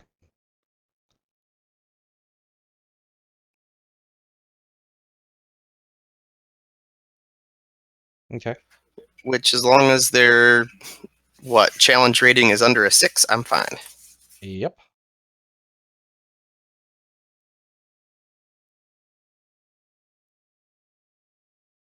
Okay. You Nope. do not penetrate the armor though. So it uh basically just it pops up, and then just as you go to fire the shot, it pops down. Uh, it just kind of ducks down. It looks like it was kind of like standing up, almost looking around, and then it pokes its head down, and you missed that headshot just barely. Um, as you do that, you can hear kind of the you see it kind of pop back under the ground, and you kind of hear it's close enough now where you can hear the burrowing sound of it. Okay. Okay. Are you going to tell us? So you guys Yeah. you guys hear the shot go off. Well, there's another one that went under. Okay. Well, I, I guess I'm debating moving because, like, I feel like this is like Worm style thumper. Like, if I go to move, they're gonna hear me, but I don't know if that's better laying here or not.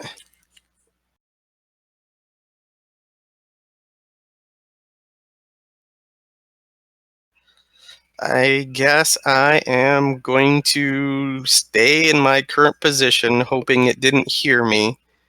But I'm going to draw my pistol and lay it right next to me so that I can just grab it up and shoot if something pops up.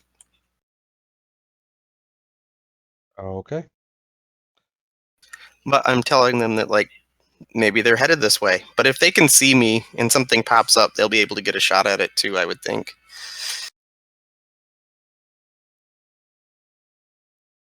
Okay. So, give me 1 second here. Does everyone see the sheet? Graph paper? Yep. Yep. I don't have I've got maps for the area where they were at, but not anything this far out. So you guys have yeah, you guys have some time here. So let's see here. All right. So there we go. And as you're doing that, and as you're readying, boom, boom, boom, boom, and boom. Uh, One of them, you hear kind of the burrowing going on, and as you hear it, you're like, wait a second, and you turn around to find one burrowing up from behind you. Because you could hear kind of the burrowing going around on all sides, and then as you're kind of hearing the burrowing going on all sides, none of it all too close, most of it 10, 20 feet away, but all of a sudden coming up from behind you, you got one. He got a natural 20 on his perception check, so that one was able to spot you pretty good. So So I have one quick question here. How do they perceive their enemy? Because I'm the same temperature as the area around me. I'm not They were visible because of my underground. hide, and I'm not moving, so you couldn't, like, detect me through sound. they have blind sense. Blind sense is not blind sight. Well, he got a nat 20 on his blind sense roll, so he's they're basically naturally burrowing subterranean creatures with a 30-foot blind sense. So as you're firing those shots off, they're just moving in that general direction. But if it's 30 feet and I'm well over 100 away, Right, but you're firing a sniper rifle. You're not silently picking them off. It's not a silenced weapon. right, but if you were firing a sniper weapon, at the end of your neighborhood, I don't know. I just didn't think that there would be any way that you'd be able to hear, like, their vision is 60 feet. They wouldn't be able to see something 150 feet away, the other players. Well, Okay, as whatever. We're going with it. Gotcha. I gave one of them got they're basically moving in the general direction, popping up. And one of them got a nat 20 on its perception checks. The one that got a nat 20 on its perception check, I'm assuming that nat 20 is going to give it the chance to know right where you're at. The other ones are just kind of poking up and estimating. So when that one starts popping up and coming up behind you, that's when the other ones kind of surface. So Gotcha. we're just gonna go on with it. Like I said, it got nat 20. I'm gonna give it to them. So they're able to spy. Otherwise, it's just gonna be you sitting here. You're the boss. You Otherwise, ruled. We're moving on. okay. So let's go. Cal, you can spot up to number 1, Ghost 1. You can spot up to number 1. Number 3 and number 5 are too out for you to spot. Gustav, you notice all of them. Zano, you notice 1, 2, 3, 4, 5. So you notice up to where Kafak 4 and Kafak 2 are. So we're gonna start this off. Zano, you're going first.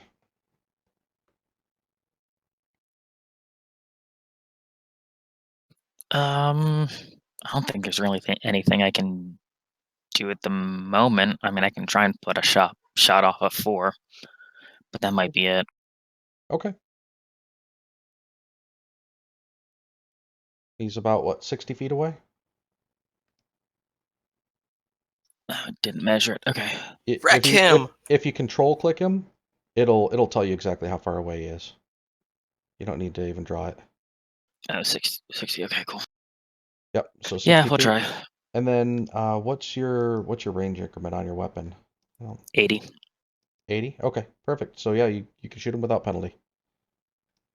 Number 4. Okay.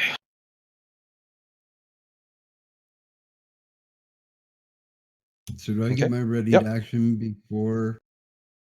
Yeah, Cal did have a ready to action to do something. Yep. Go ahead. I'll let you, Cal. I'll let you go ahead and do it next too. I assume everyone at this point has readied actions, so I'll let you guys all act before the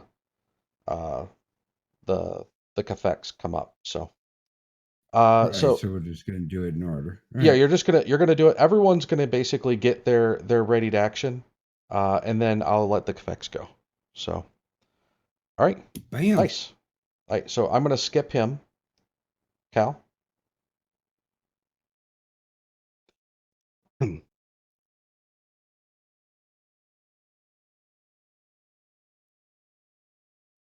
Okay, hits. Your attack hits. 21. 8 points Max damage. damage. Dead. All right.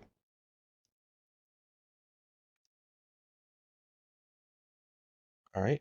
We're gonna skip Effect 5, Effect 4 because they're just burrowing up and trying to kind of get the lay of the situation. Ghost 1.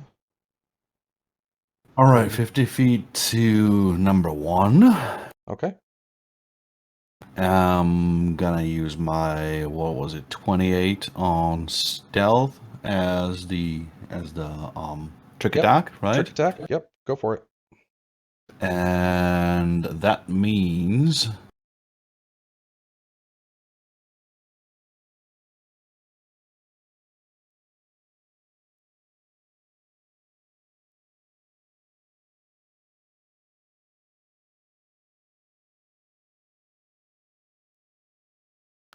sorry. Let's rifle that one. Yep.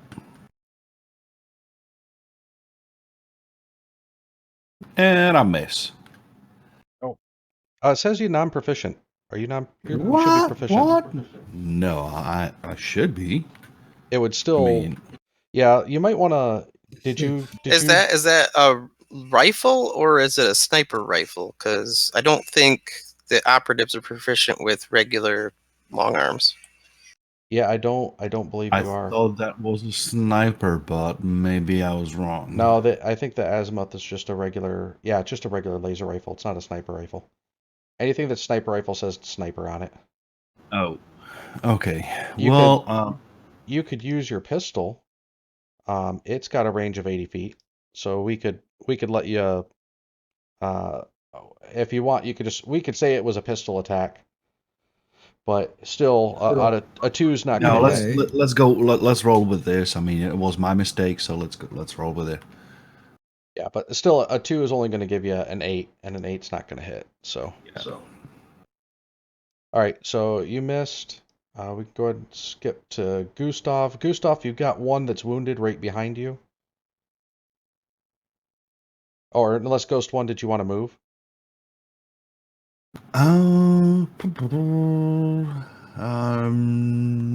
Well, actually, I can move a little bit just to make a little noise. I'll actually stop hiding and start stomping. Okay. So you start move up a little bit and start stomping around trying to draw one towards you. Oh yeah, oh yeah. Okay. So, all right. Then let's go ahead and pop over to Gustav. Gustav, you've got that one, like I said, snuck up right behind you. It got shot.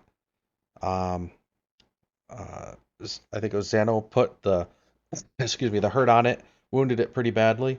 What do you want to do? You take penalties for using small arms in combat or in melee combat, right? Yeah, in melee range, it would be a penalty.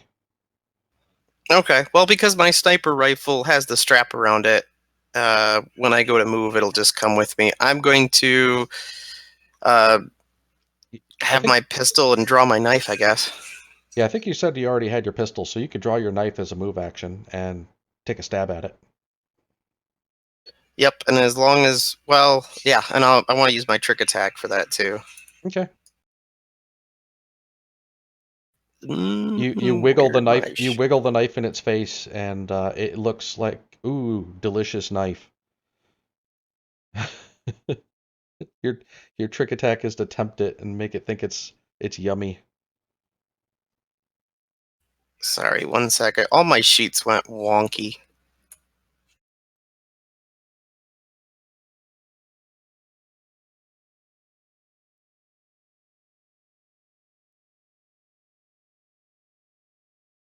I don't know. Where did my character sheet go?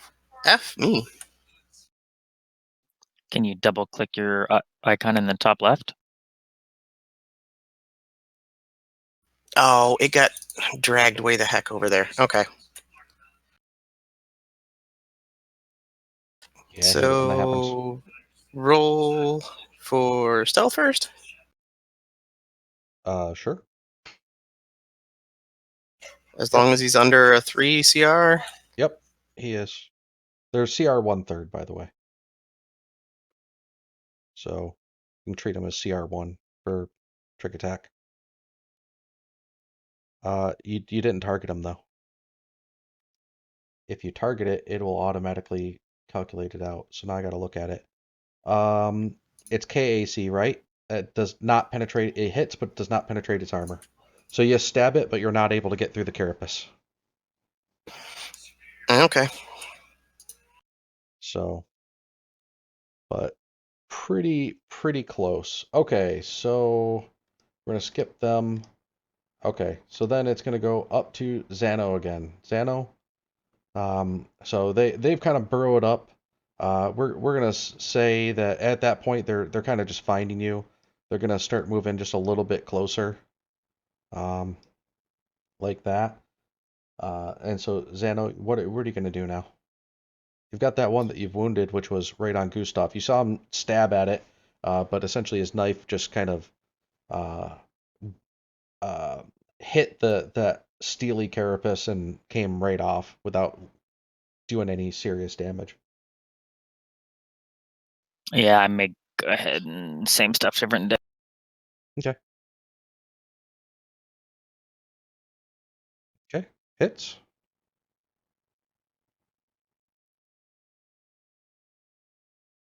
All right. And you managed to kill it. So there we go. With the lowest damage possible. Yep, it was just about dead. All right, Cal, your turn. Cal's gonna fly. Oh, excuse me. Okay, that hits. and dead. So you blast it with the laser rifle. Dead. And since that one was dead, it's going to go Ghost 1. Loses its turn due to death. It's up to you now. All right. You can see Kafak 1 just fine. Yeah, switching my weapon to a laser pistol that I'm at least familiar with. Yeah. I'm not gonna. I assume that you know what weapons you're familiar with and not. So if it's just a mistake on your side, then I'll let you roll with the Yeah, it's pistol or alright. whatever. So since I'm stomping, I probably won't be able to make that stealth check. So let's just go with standard damage. You don't have to use stealth. You can use one of the others. Oh, Yep. I can go full attack. Well, you Okay. could use bluff instead, or intimidate instead of stealth. Yeah, I'll try full attack.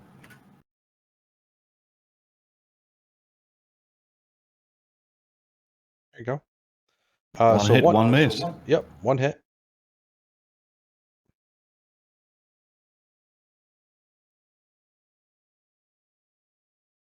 You guys have taken out all the highest initiative ones, so you're kind of at cleanup at this point.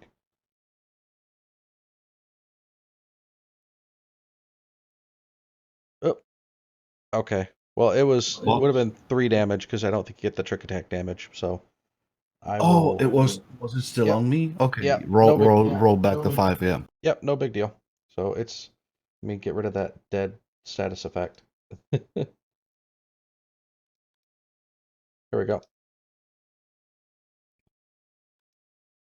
Oh, there we go. All right. So last is Gustav. Unless you had any movement or anything to do. I'm probably going to take a shot and move then. So I'm going to make a trick attack and move. Let's let Ghost One. Ghost One, did you have anything else you wanted to do? No, that was it. All right, just there you go. All right. So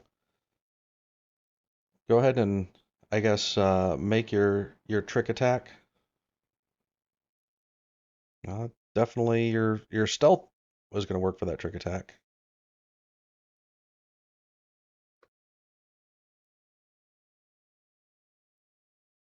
Oh, nope, but that misses. You don't have it Okay, and that, targeted? huh? I just didn't see it say that it actually missed. No, it's targeting.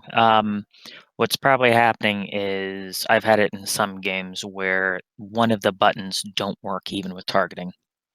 Like someone does a hotkey, even if it's targeted for some reason, it just doesn't work. Otherwise, you might be able to, in your character sheet, click and drag the attack onto the person Yeah.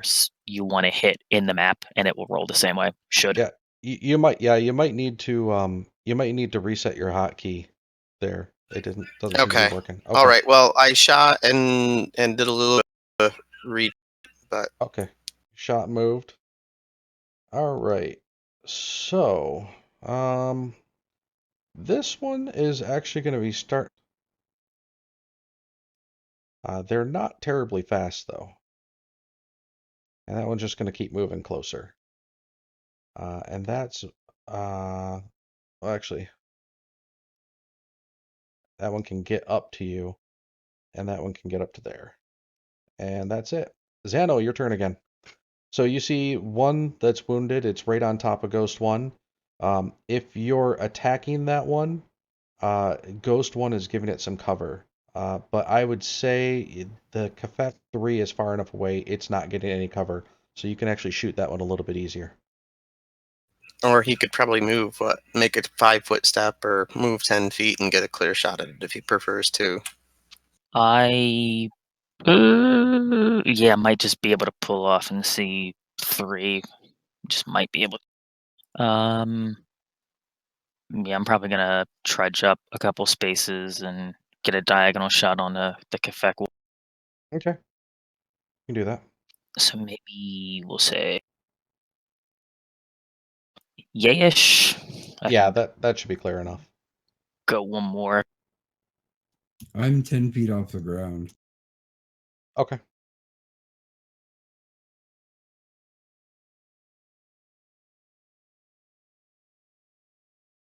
I Okay. tried to add my height, but you don't have that tension right. Yeah, I should put that on there. All right. So yeah, you shoot the one that's on Ghost 1, taking it out. Steady damage dealer. Good job. All right, Cal, your turn. I've been rolling good, so I'm probably going to roll a 1. Yep, close.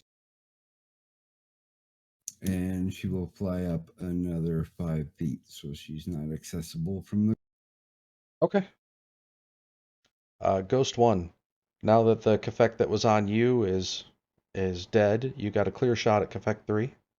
Nice. And since this one probably wouldn't be expecting it, I'm gonna roll the trick attack. Yep, go for it. Targeting that one. That's 30 feet. Very good. Yeah, no problem. All right, and the attack. That hits.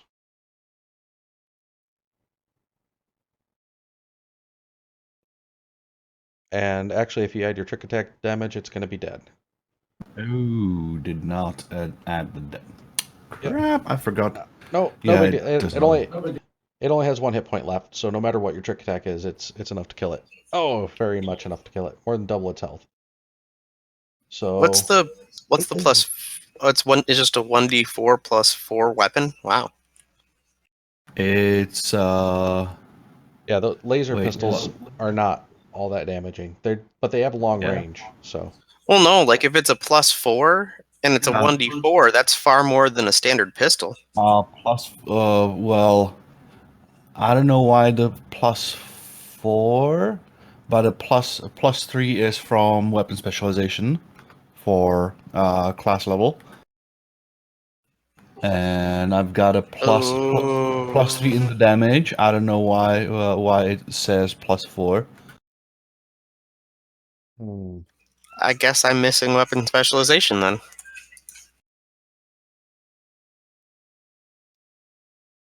um,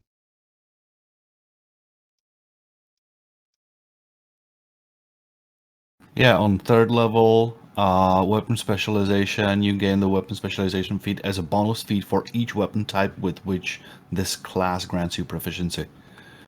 And it's half your character level. Yep. Half? Yep. For small arms, yeah. It's regular Oh, for long arms and great. snipers. Oh, well, I haven't been using that at all. So, well, that's a Oh, good that's thing right. to pop in there. So you can get, so Matt, if you're taking shots with your sniper rifle, you can add your level to it. Does anyone know if the weapon specialization feat is actually automatically calculated or no? No. It I'm would working add on that that. if I was using my actions, but I've been using the quick links again, and that's where my problem is.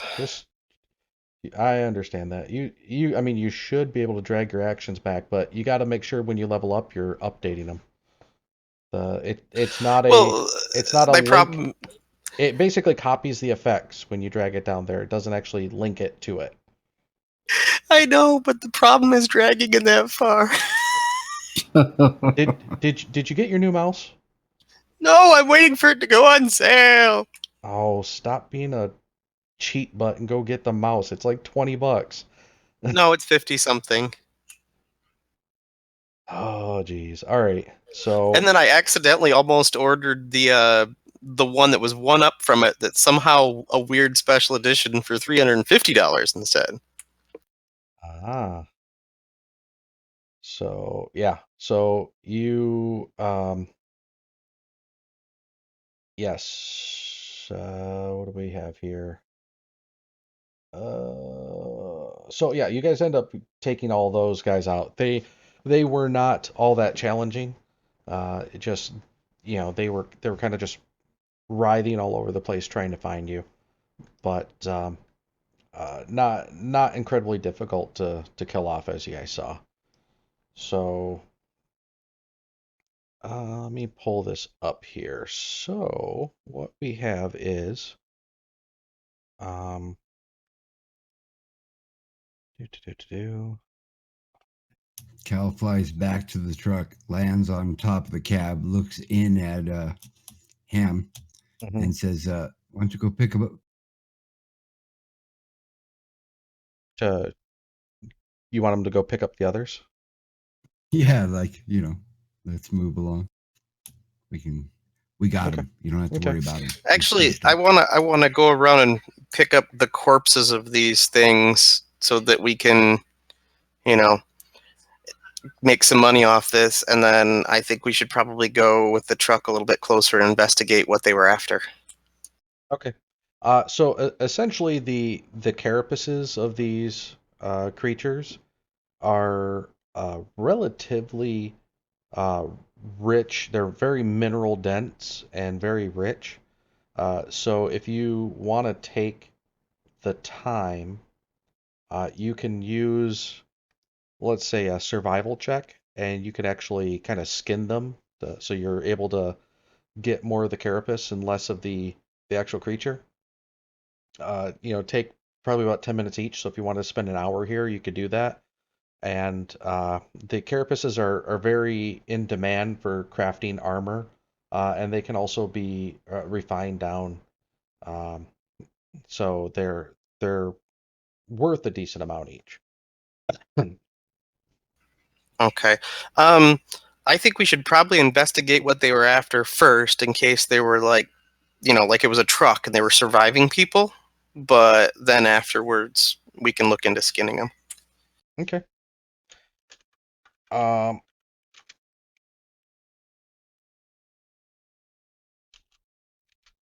all right. So as you go over and investigate that area, you find that they were essentially chewing on what looks to be kind of like a motorcycle.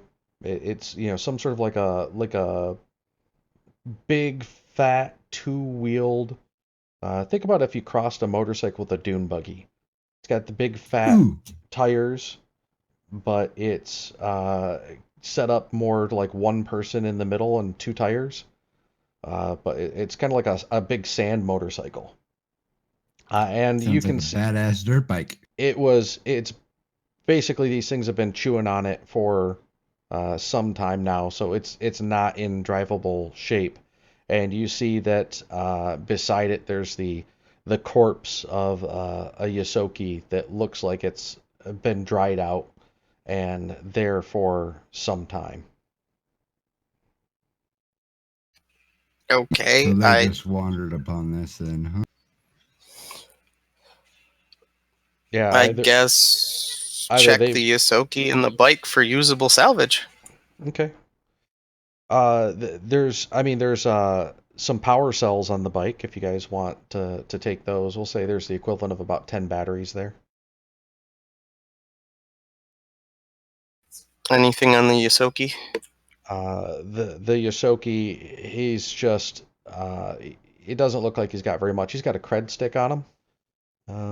Tell you here, how much is that cred stick?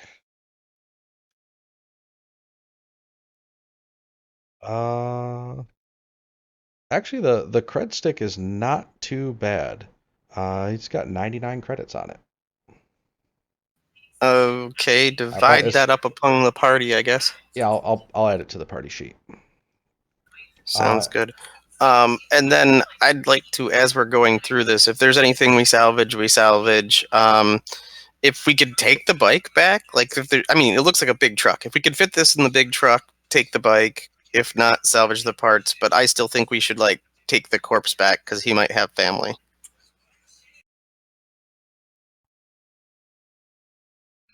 What does everybody else think? Well, we'll need something to wrap it in. I mean, that's one thing. Just don't feel like having a dead. I mean, it, it's dried out, but still. he doesn't have any form of identification that you can find. Does it So look identifiable? Or does it just look like an it emaciated rat? it looks like it's been baking in the sun for about a month. Looks So like an emaciated rat. yeah. So it is definitely not looking like essentially if it probably would have been completely putrefied and consumed if it were not such a dry environment, but because it's such a dry environment, it looks a little bit like rat jerky. But yeah, you're not finding any identifiable papers, anything like that. He had a canteen, no water in it, which might be how the Yosoki died.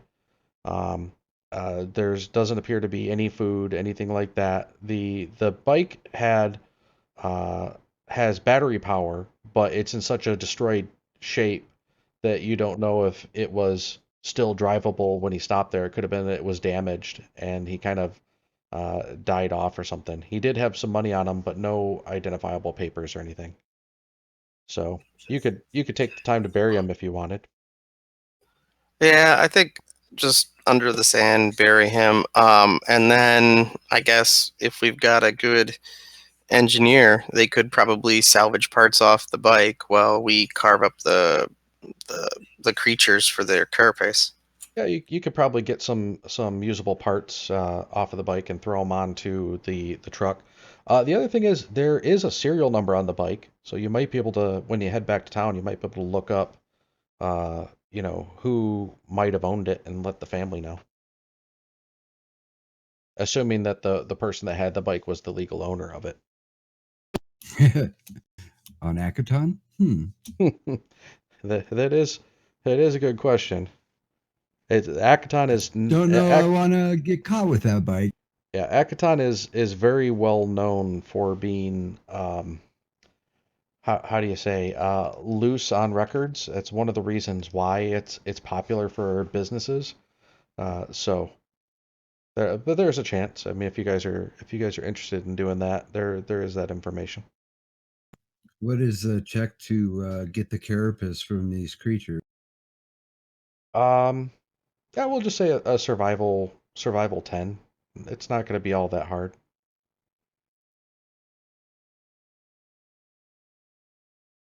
So, and if you want, you could take your time. If you guys wanted to kind of all work together on it, you could take an hour and essentially guarantee it without having to do any rolls.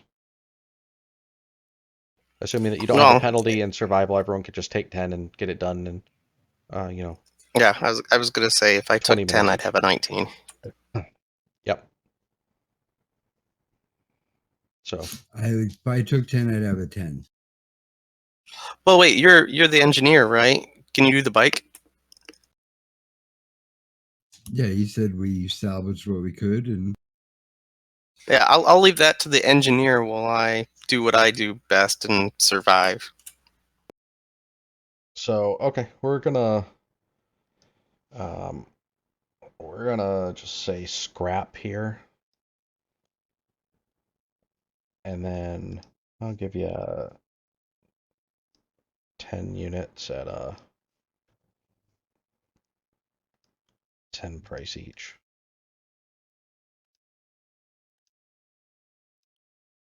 Okay. So yeah, I've set the stuff. It's kind of sitting in the party sheet, so everything that's in the party sheet, you guys can just load into the truck. So you got 10 units of essentially scrap. You pick off the useful wires and there were batteries. Did anyone take the batteries, or do you want me to just toss them in the party sheet too? Yeah, Okay. nobody wants them, add them in. Put them in a party sheet. I mean, the only one without batteries was Zano, I believe, so he can grab them. Here we go. All right. You got batteries in the party sheet. You got the Kefek carapaces and the scrap. So as you guys go through it and do that, you're seeing that basically this guy, the area that you guys are at is, it looks like there used to be a building here. There's essentially some, uh, there's the foundation and some crumbled walls of a building. And so it looks like this guy might have either parked his bike here or might have um, been hanging out here or something for a little while, and just something happened to him, and he left basically a bike that these things have been chewing on, and that's about it. So continuing on, do you guys want to keep heading out in that direction? Do you guys have anything else you want to do while you're here? I mean, if it doesn't look like there's anything exciting around these ruins, I'm up for moving on. Okay. Or wait, so these vermin creatures, do I know with all that knowledge if their meat is edible? It is very much not edible. They are highly toxic. Sounds great. Leave the meat behind. Yep. So it pretty Or much feed it to your enemies. yeah, if anyone uses these, you can not very much can feed on them, and that's one of the problems. They're basically a genetically engineered creature that was designed to help clean up some of the trash on the planet. So they'll eat all sorts of different refined materials, but part of that is their meat is full of heavy metals and toxins and stuff that are not palatable or even safe to consume for most creatures.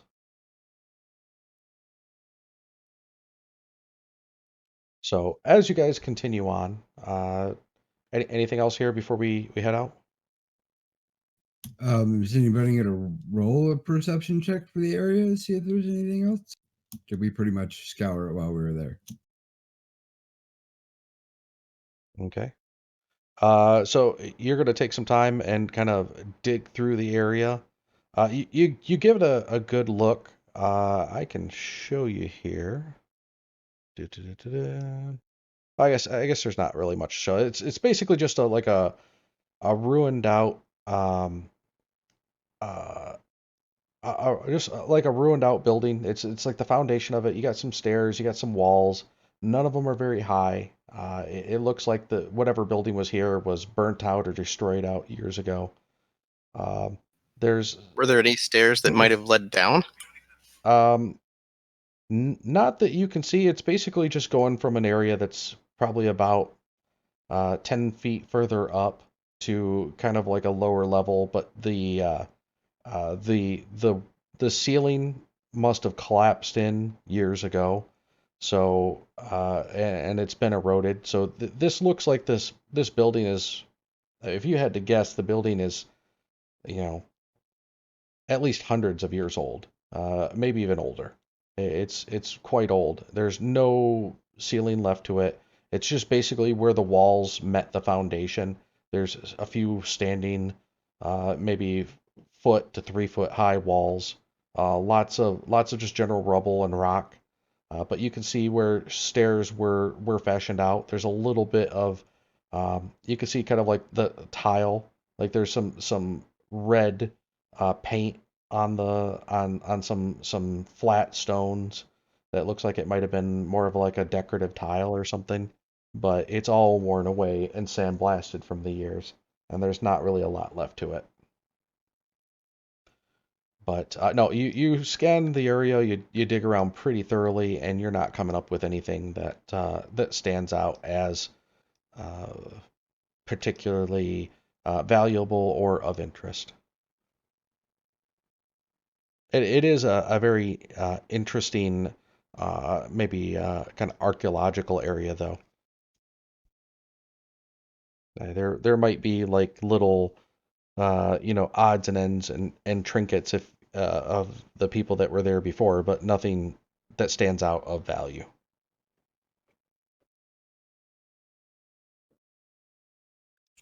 Okay, I'm gonna see, well, if I can get like some kind of GPS point on this, Okay. like with the technology we have, just so when we get back to town, it can be like, hey, if anybody is related to this bike or this person in any reasons, well, here's the map points for it. Like you can go pay your respects. All right. Yeah, you go ahead and grab that. You grab that map point.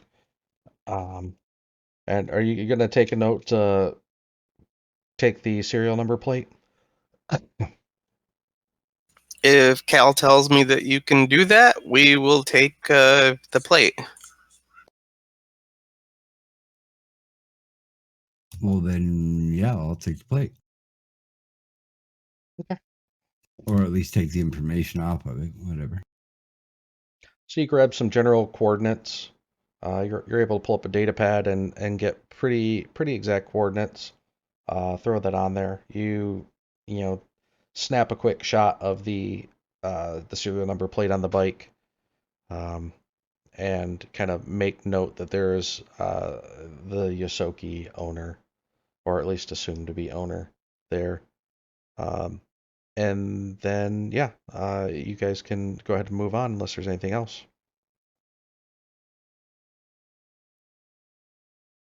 Sounds good. Okay. Does anyone want to take a break, or are you guys good for a little bit longer? We can No. probably go to the hour or something. Okay.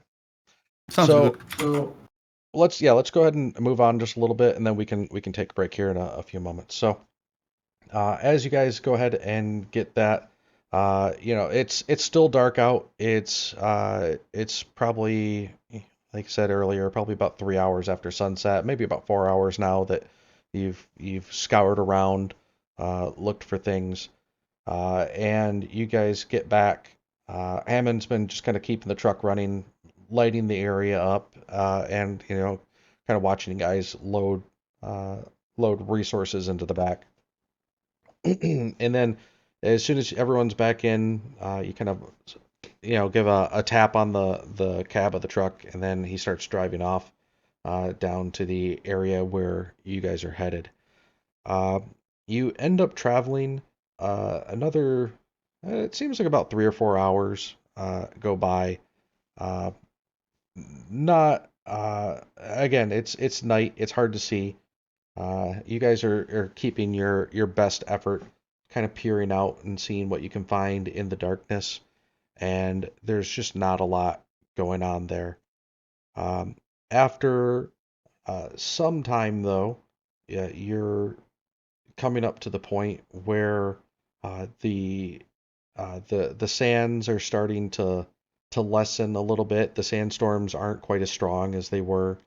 You're also getting to the point where daylight is starting to break over the horizon. The sky is becoming a nice kind of a dull orange as the first rays of the sun start peeking up over that horizon.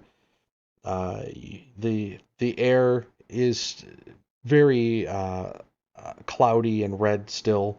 You can see a lot further than before, maybe a few 100 feet, but you're still dealing with the remnants of that dust storm, kind of keeping visibility down a little bit and keeping the light level down just a little bit.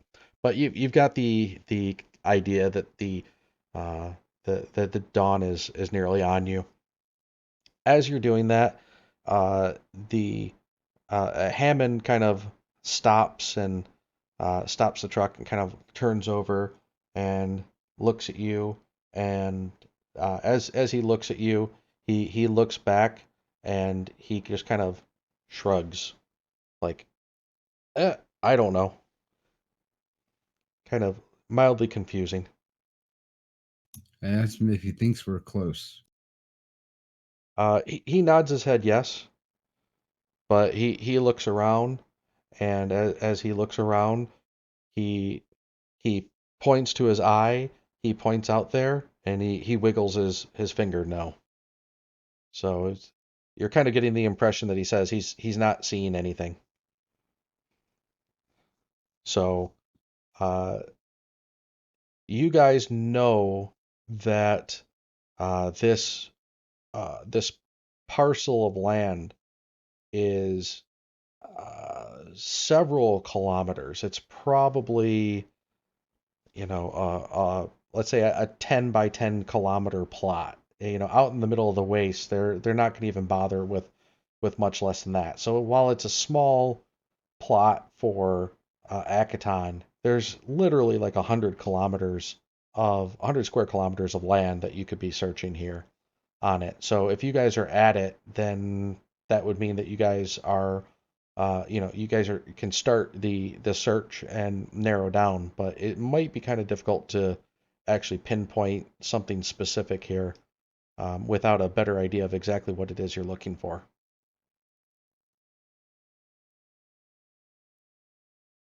So he's kind of like just looking out and peering into the distance, and you're getting the rough idea that he's saying kind of like, yeah, well, we're in the area, but I still don't see anything.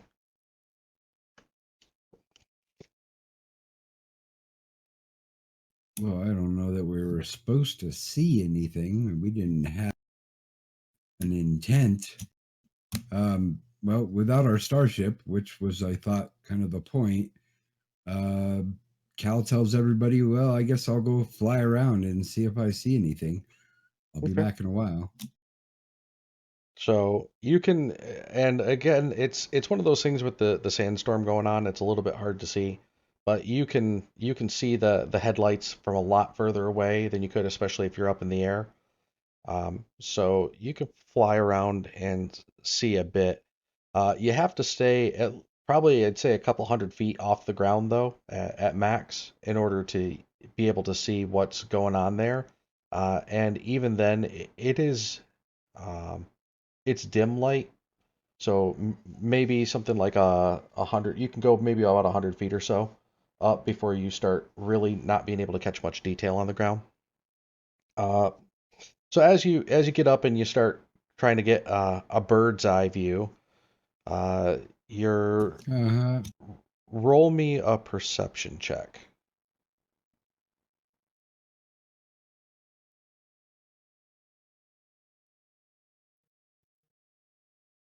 Okay. So you're looking around and you're seeing um, just very, very, very vaguely off in the distance, you see what almost looks to be a trail. Uh, it's like you see the shifting sands, you see the rocks and the cactus and stuff like that, but you see what seems to be not as much a road, but like an area where all the obstructions have been cleared off. I mean, you guys have a big truck and you've been more or less driving, trying to avoid the big rocks and stuff, but pretty much driving over whatever has been in your path. But you're seeing just looks to be just an ever so slight, um, a clear pathway going through with no rocks or obvious cacti. And just that little bit makes it stand out from the rest. It's probably maybe about uh, 400 or 500 feet in front of where the truck's at right now.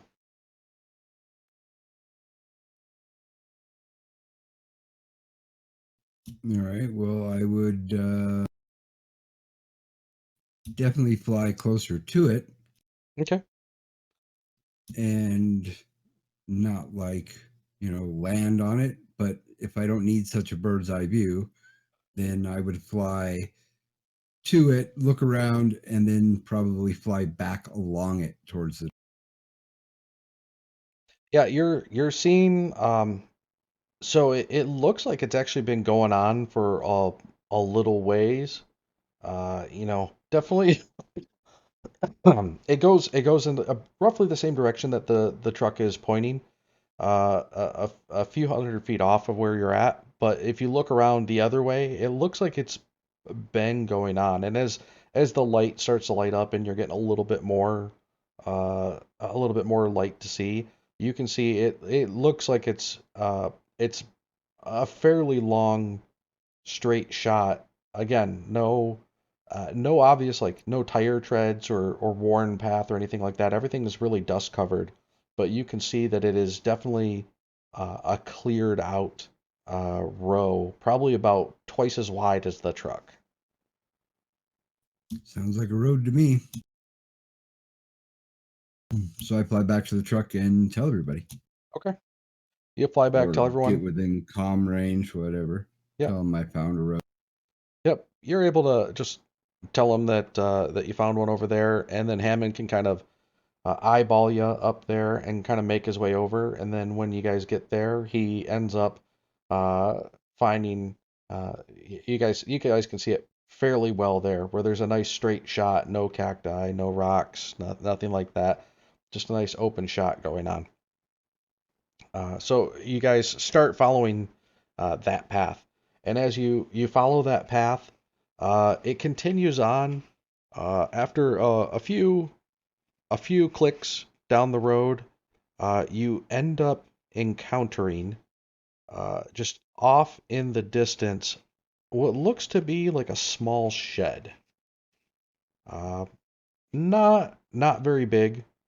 You'd say it's probably smaller than maybe like a shipping container. Probably I'd say maybe like 3 meters by 5 meters, something like that. Well, I will grab a couple of large rocks and fly over there to look ahead. Because if Okay. it's still dim light, I can actually see better. So, Yep. No, it is it's the first rays of the morning sun going on. So you've got a nice dull orangish red glow to the sky, and you've got dim light and you can see just fine. So all right. Well, I want to fly up there, take a look around, and if I don't see anything obvious, I want to drop the big rocks on the ground from okay. there.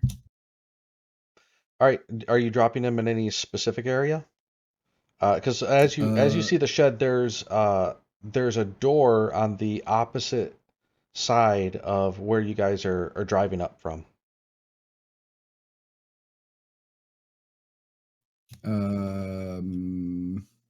No, I mean I intended for it to be a seismic thing.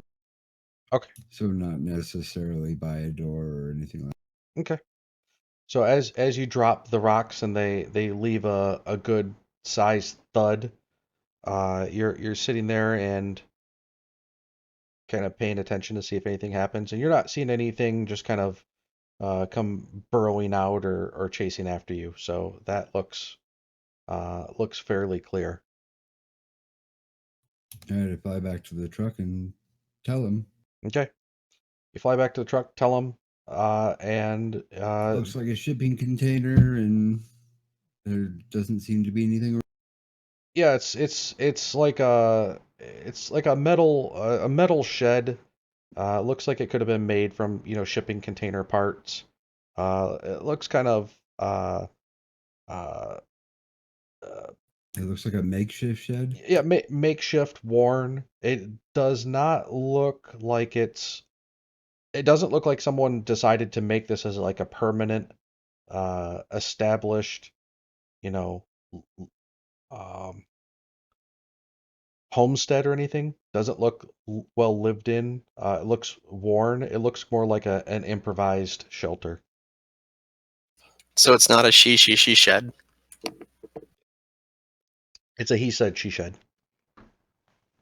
Gotcha.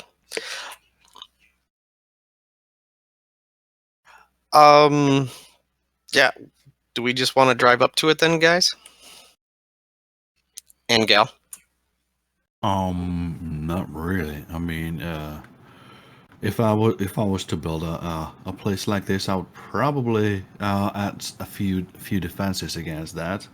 And we don't want to lose the truck, do we?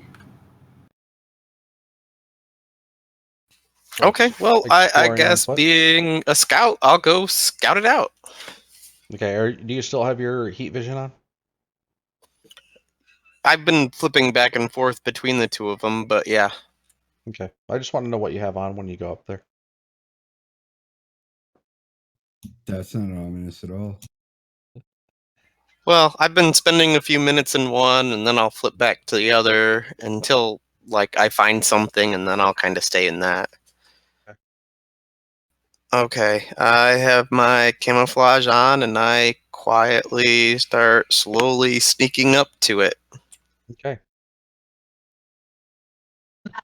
You are very sneaking up to it. So Sneaky, you sneaky. I guess when I'm getting closer, I'll just have my knife and my pistol out if, when I get within range that a sniper rifle wouldn't be useful.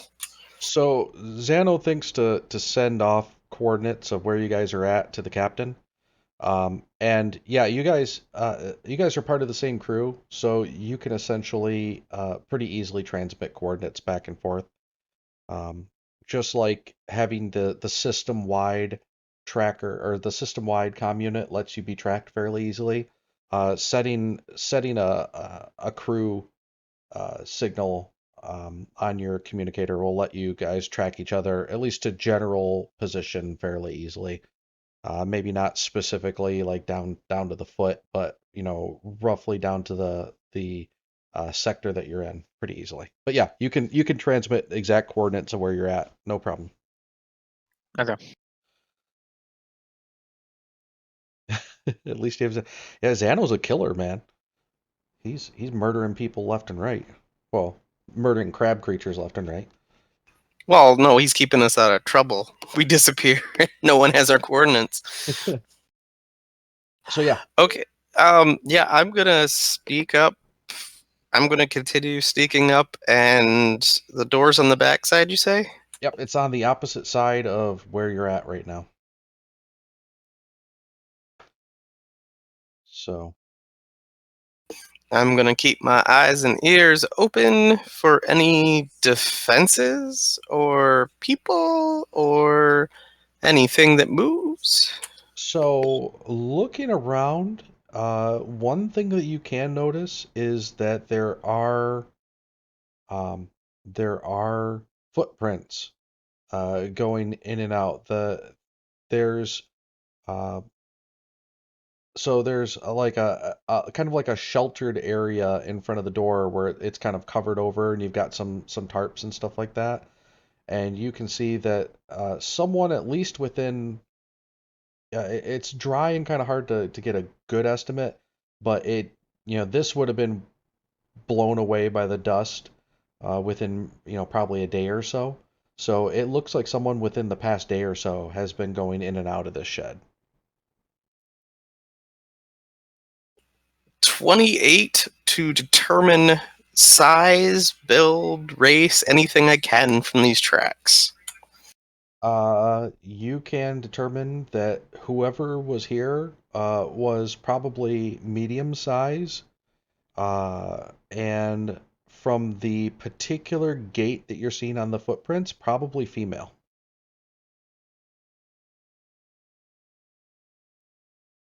Aha.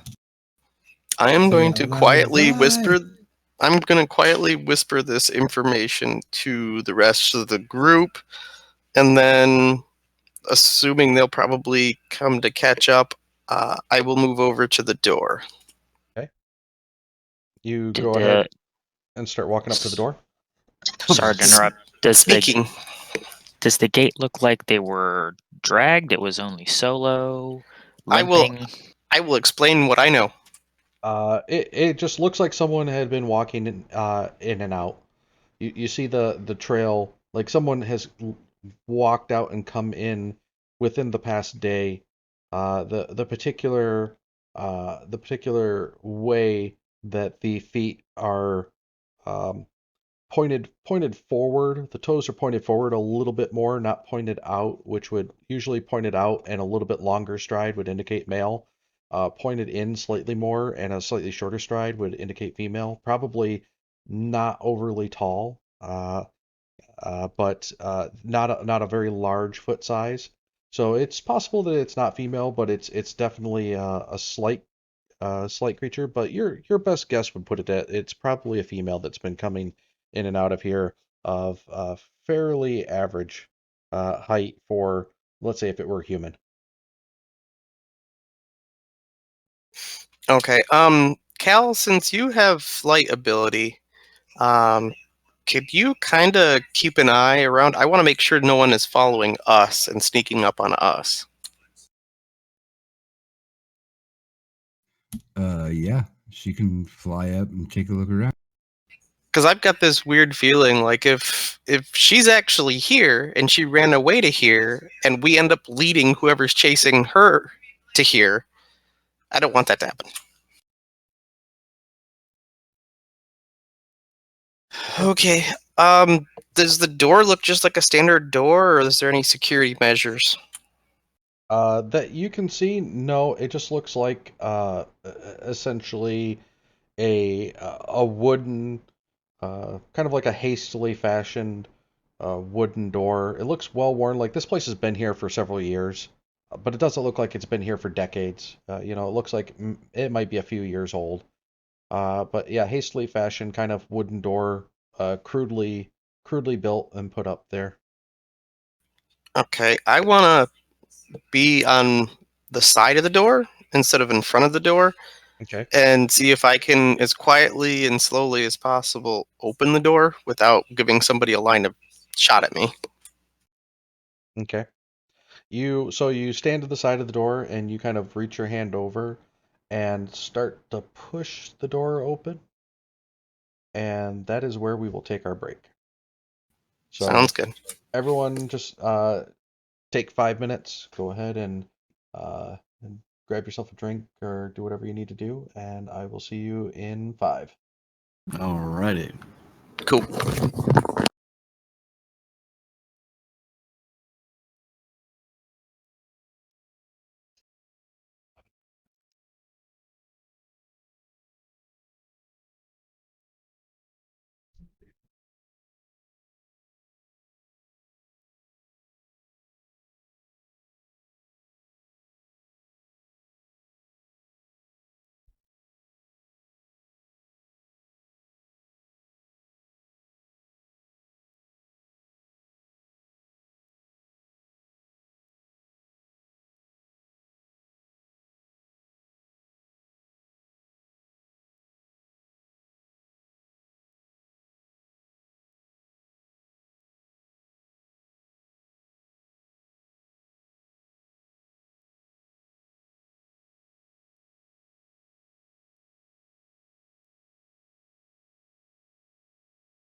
Okay.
Excuse me.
Excuse me.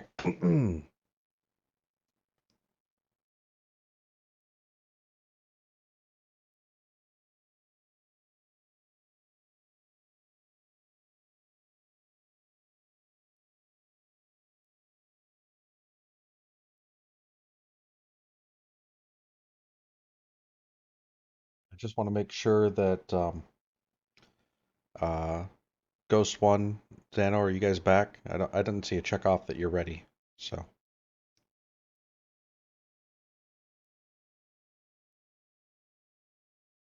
I guess he rolled a nat 1 on his readiness. just want to make sure. That's fine if they're out. I just want to make sure they're. Oh, there's Ghost One. Although he's still muted, so Not There- anymore. not anymore. Okay. So now we're just waiting on Xano. Yeah, there you go. Ghost Nat 1. 100%. Locked and ready. At least you got it out of the way now. All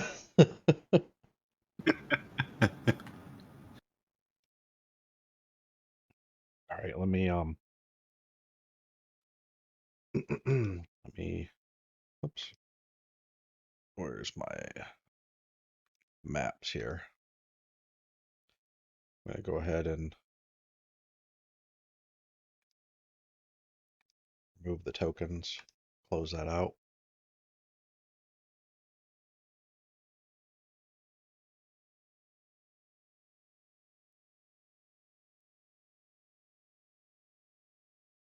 Hmm.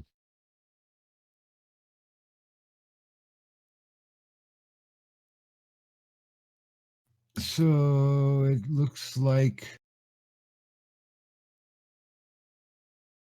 I was wondering when I read the sniper action. So if you have to aim in order to shoot that listed distance as a sniper action, to shoot a sniper, that's a move action. So you can't use trick attack with a sniper weapon unless you have debilitating sniper, and then you still don't get the extra damage. Oh, Gotcha. Yeah, I was kind of curious about that because I don't remember seeing sniper as one of the things you could use trick attack on. Nope. okay. And stealth bonus from ghost specialization is actually only +1 according to the Paizo FAQ. So stealth bonus to what?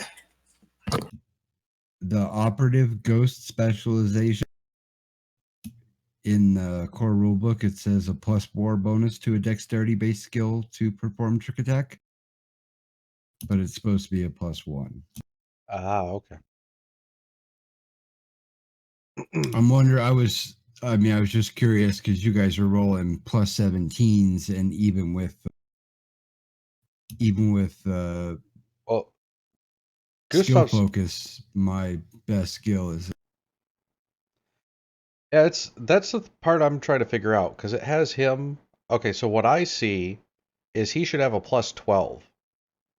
I mean, I'm looking at it. I see +12.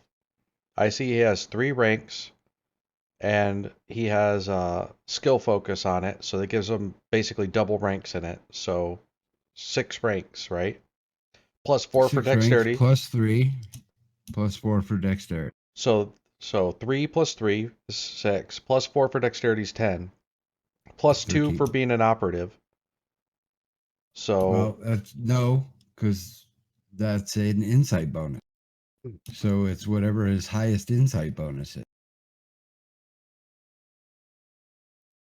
So technically, if you get a +1 to trick attack, it's not type. So that's specifically for trick attack. But otherwise, the operative, whatever it's called, gives you a +2 at this level. That's an insight bonus.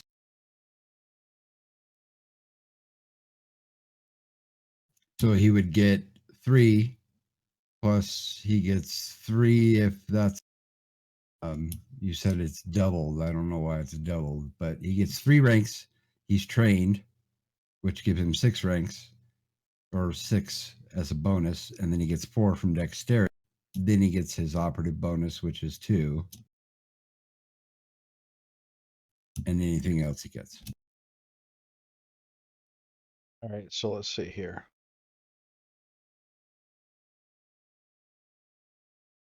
So Operative's Edge gives him a +2.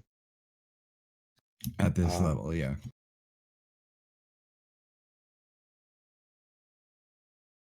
He has specialization. Let's see. Which is Skill focus. which is insight.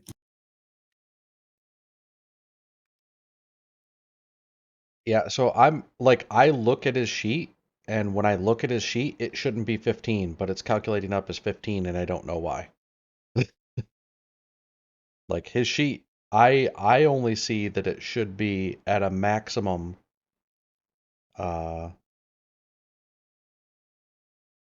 Whose sheet are you looking 12. at? I'm looking at Gustav's sheet.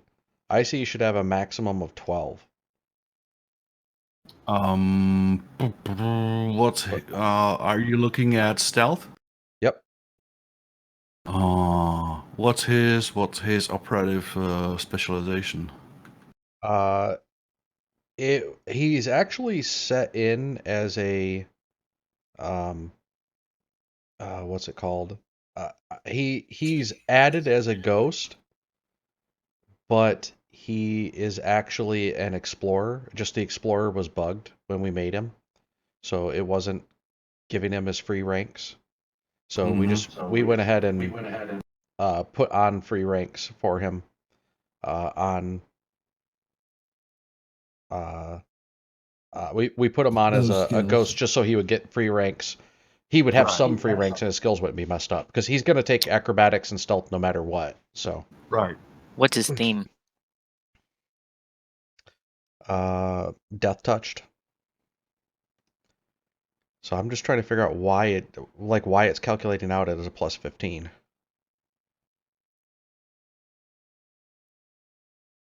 So, just as a comparison, my highest is a sense motive at a plus 12, and that's with a wisdom of 18 and 3 ranks in it, and then the Lashunta bonus, or the unthemed bonus.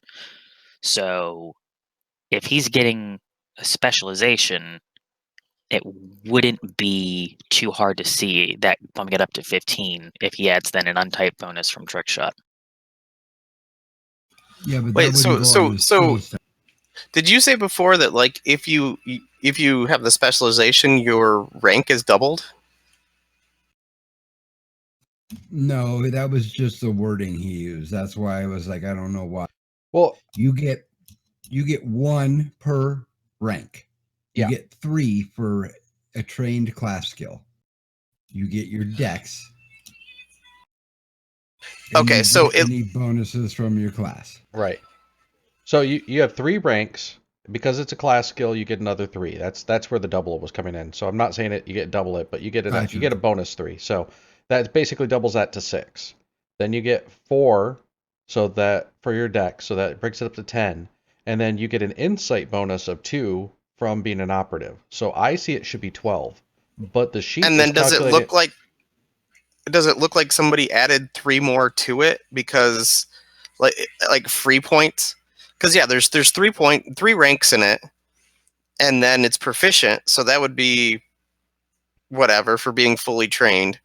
But then there's also like a free point of 3 for being part of my specialization, like 'cause I'm Ghost, and then the 4 for Dex, and then the 2 for the operative edge. Is that maybe what's happening? Well, that's what I have on my sheet. I have 3 free ranks. I have 3 my ranks in stealth. Then I have +4 for dexterity. Then I have +2 for operative's edge. You And have does yours come to 12 or 15? 15. Right, Okay, so mine's doing the same thing. you can't take ranks if you have free ranks. The maximum is still your level. What do you mean I can't take ranks when I have free ranks? So it's a different column. So you have your free ranks. So you get 3. Your maximum ranks is still your level, which is 3. That's where it's coming in. So it's basically allowing you to do 3 and 3, which is 6. So you just leave that ranks at 0, and you get free ranks. So you guys should be at +12s. So that makes Okay, sense. so but then we can you have show me extra skill where- points back, right? Yeah. Can you show me where it says that I can take ranks with it? Well, no, because Okay, the ranks are free. Regardless of what you can take, your maximum ranks, whether it's free ranks or picked ranks, is 3. So if you have 3 in free and 3 in regular, that's 6. You can't have that until 6th level. Right. Yeah, And that's exactly what we're running into. Yep, that's what it was. So if I just delete those, you guys are fine. But that gives us back 6 skill points to spend. Probably.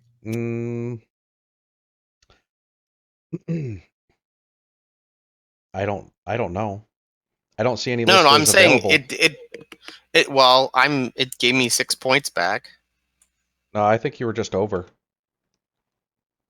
Because you'd have no Because we have invested 6 skill points into those ranks. Now I'm looking for where it says that I can't put ranks where I have free ranks. So that No, you can. No, the free ranks just mean you get that without it counting towards your skill ranks. But when I look at your sheet, if I delete those, you don't have any available points. Like if I just go to athletics, I put 0 in athletics, you have 3 available ranks. If I put 3 on there, then you don't. So you guys shouldn't put the 3 on there. So you guys are both set up just fine right now. You're perfect on your skills. I see ranks spent 30. Mm-hmm. Available 0. There was something has changed now because I was looking at it and it was changing right in front of my eyes. Well, because I was typing into it. If I go to 0 on athletics, now you have 3. And if I put athletics back to 3, you have 0. So I was sure I wasn't over. Well, it was over. I don't know why it wasn't showing negative when it was over. But yeah, that's Cal's right. You guys should not have 15s on stealth and acrobatics right now. So if you have 3 rank, that's really weird. The 3 free points. They're just free. If you add anything, right? But I'm saying if you add anything in the rank column, it doesn't count. Like you could add a 10 in there, and it does not change your number for whatever reason. Yeah, it does. You just have to click off of it. Look, right, but I'm saying it says the same amount of ranks are spent, the same amount are available, and the same amount are free, and the total spent are the same. Right, because when you have free ranks, just do the math.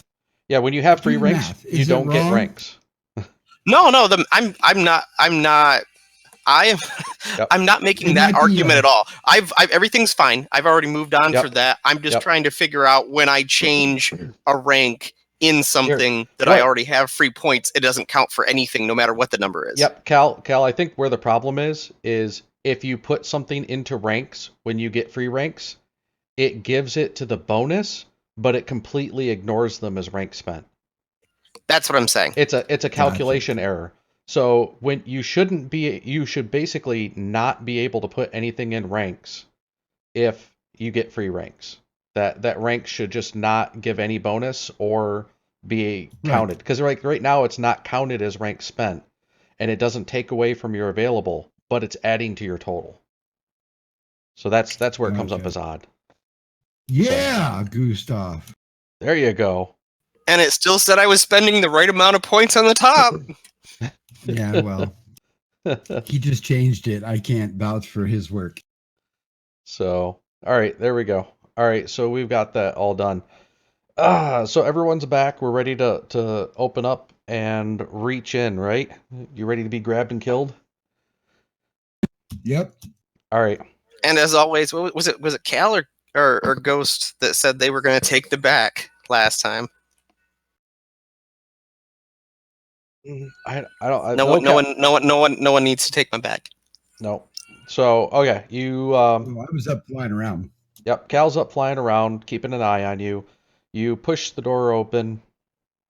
You don't hear any. As quietly and slowly and silently as possible. Yep, as quietly and slowly and silently as possible. You don't hear any rustling or any activity inside. Do you want to just peek in?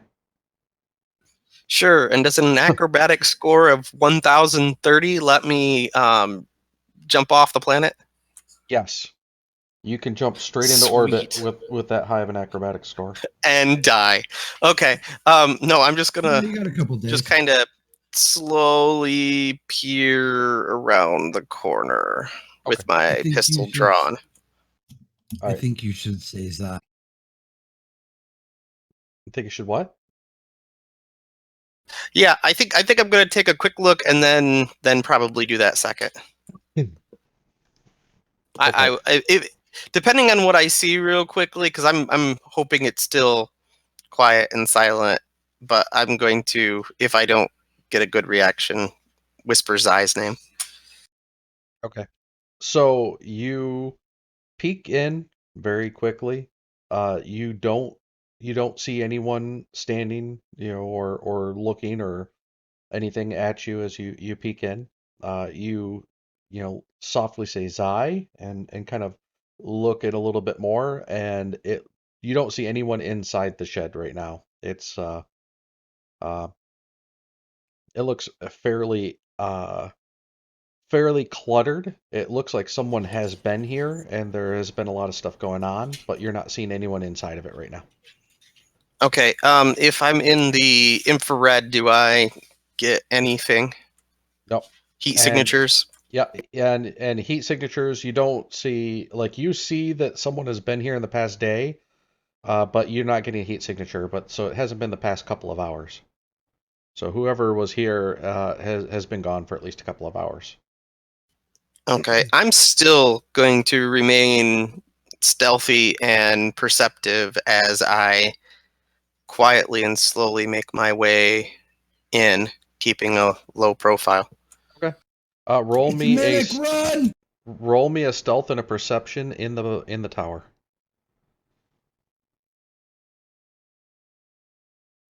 So, you go ahead I'm and I'm I'm I'm I'm working on dragging it there. Give me a minute. okay. Oh my god.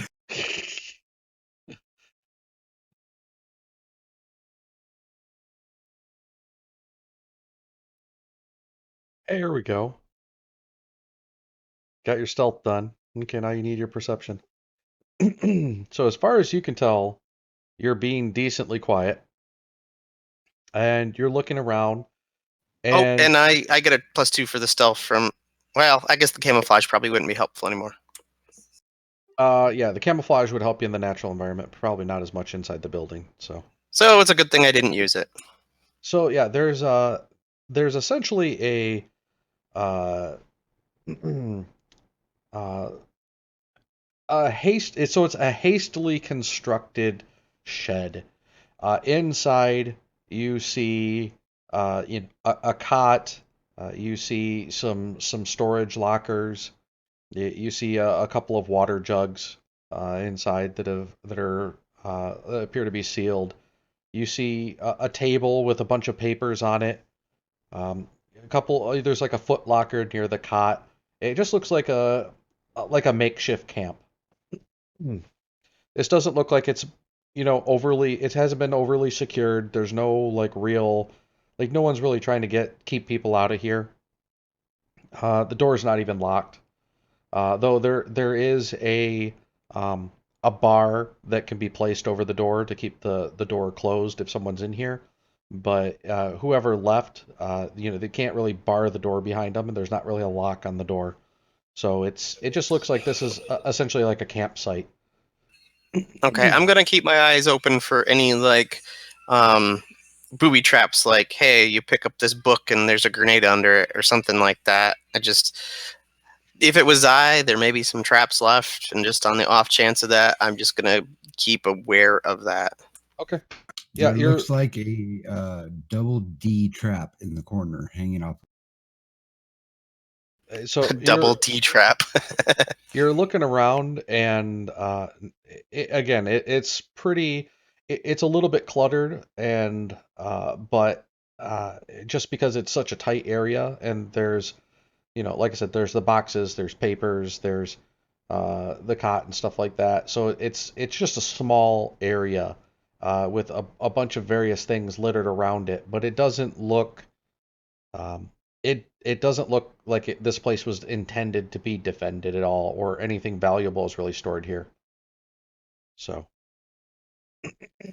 Okay, I'm gonna look through the papers and stuff. And you said it feels like there's been, based on my vision, it feels like an hour or two, maybe.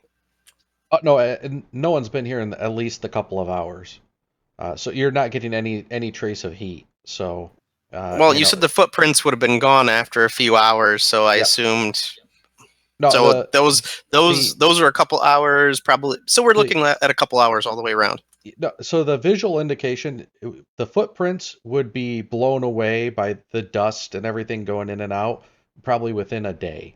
So they have to be only within the last few hours for the footprints to be visible. But as far as a heat signature goes, you might be able to get a heat signature for an hour or two. Longer maybe if like someone was sleeping there. So like if you came in, you might be able to see the heat signature for several hours if someone was like sleeping there. But if they were just walking through, you'd be lucky to see heat signature for an hour, you know? So you can tell that the footprints going in and out weren't fresh because you're not getting a heat signature from them. But from what you can see, you could see that they haven't been blown away by the dust and everything going on. So they're at least within the past day. So Your guess is that whoever was here was probably here maybe during the night, and they left some time ago. But yeah, you're not seeing anything in there. Going through to examine the papers, there's all sorts of different just uh, just scratchings and scribblings on paper. It very, very much looks like Captain Vito's writing. So you guys are familiar with what Captain Vito's he kept everything offline. He kept everything on papers. You guys are very familiar with his, kind of chicken scratch handwriting, and that's what this looks like. So, it doesn't really take a lot of investigation to figure out that this is probably Captain Vito's, cabin in the area. Which is on his brother's property. No, it's on Zai's property now because she's the one that inherited it. Right, now it's hers, but so he's squatting on someone else's property. Well, no, it was his property. This was Captain Vito's property.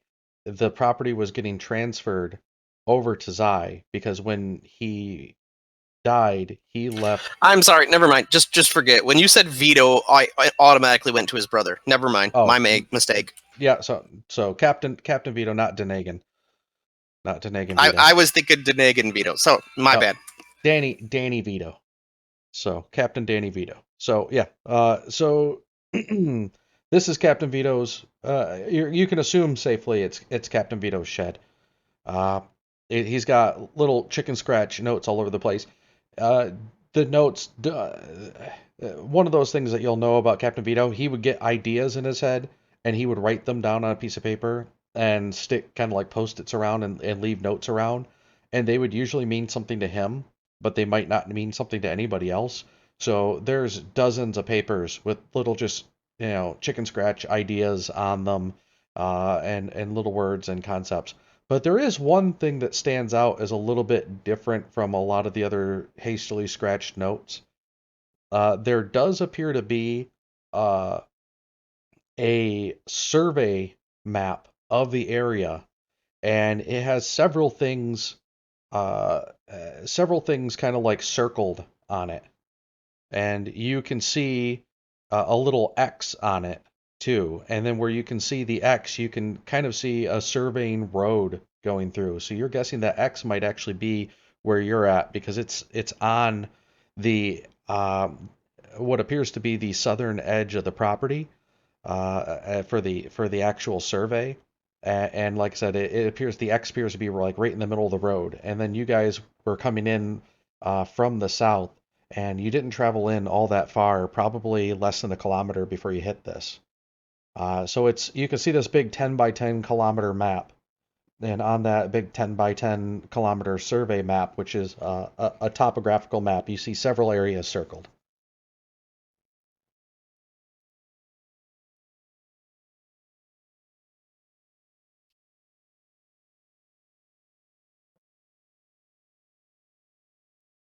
Thoughts, questions? So I guess I never asked, but Zano, are you like an investigator or what's your trade?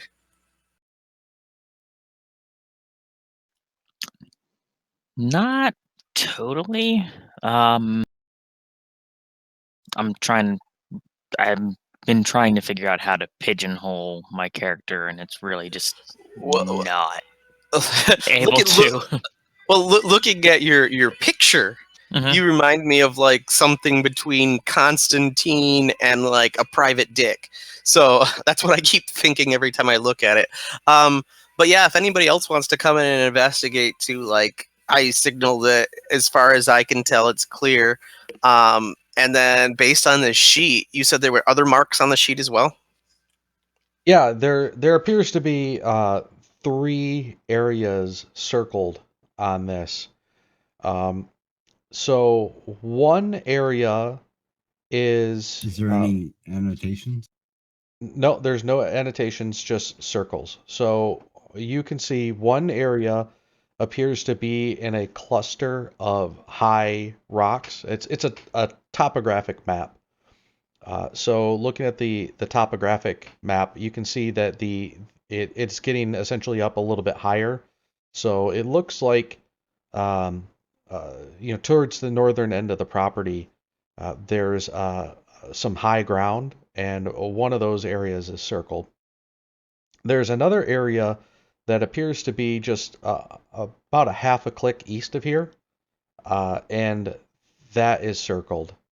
And then right around, I'd say about 3 clicks north of that, um, there's what looks to be kind of another road coming in, and where the road stops, there's a circle. So there's 3 circled areas. So you have the northern high ground, you have the nearby circle, and then you have the end of the road circle.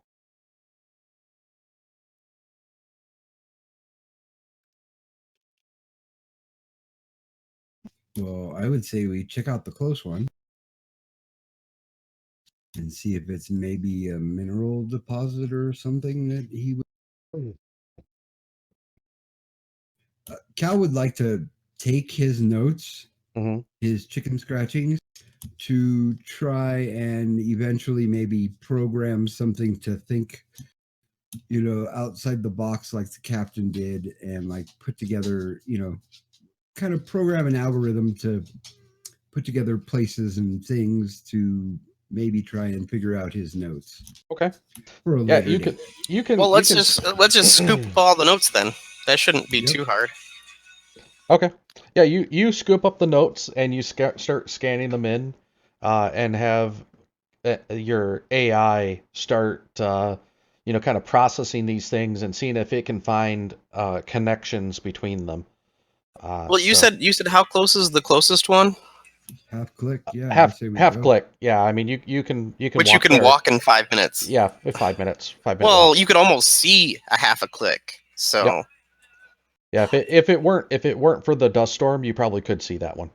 okay, I'm gonna run back outside then, and I'm gonna see if I can figure out like where those footprints went, if there's any vehicles that departed, anything like that. Because if the footprints are an hour or two old, a vehicle would make even bigger prints, or if a person was walking, they'd be fresher as they went. So I'm gonna see if I can figure out which direction those footprints go. So as the footprints just basically head out straight from the door and go straight. And they're going off a little bit, but as you get maybe about 5 feet from the door, it becomes impossible to follow the footprints just because of all you're basically walking in sand at that point. The footprints are just gone. It's just that covered landing area. So if you think of it as kind of like a shed, there's some like some canvas and some tarps and stuff that are kind of protecting the entryway.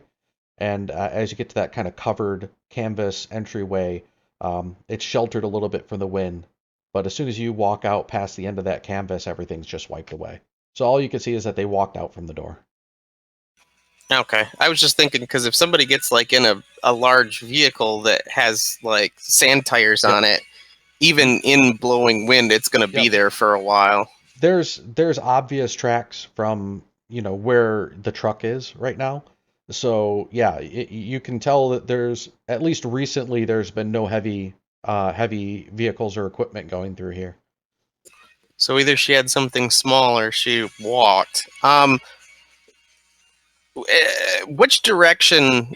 You said they walk straight out from the door. Which direction is that? West, north, east? It would be the opposite direction. Oh, it would be basically the same direction you came because you guys basically came up on the back side of the building and the door is on the opposite side. So that door is heading north. Are there any large indents where like some sort of ship would have landed? Um, Looking around, you're not seeing anything. Maybe Cal, if he flies up a little bit, and kind of looks around, he might be able to see if there was something there. Cal, if you want, you can fly up and toss me a perception check in the tower, and I'll tell you if you see anything. Could also, it's assumably like a quadrant map or something with these locations circled. Could I roll a culture to see if there's anything historical or folklorish about those? Sure, you can go for it.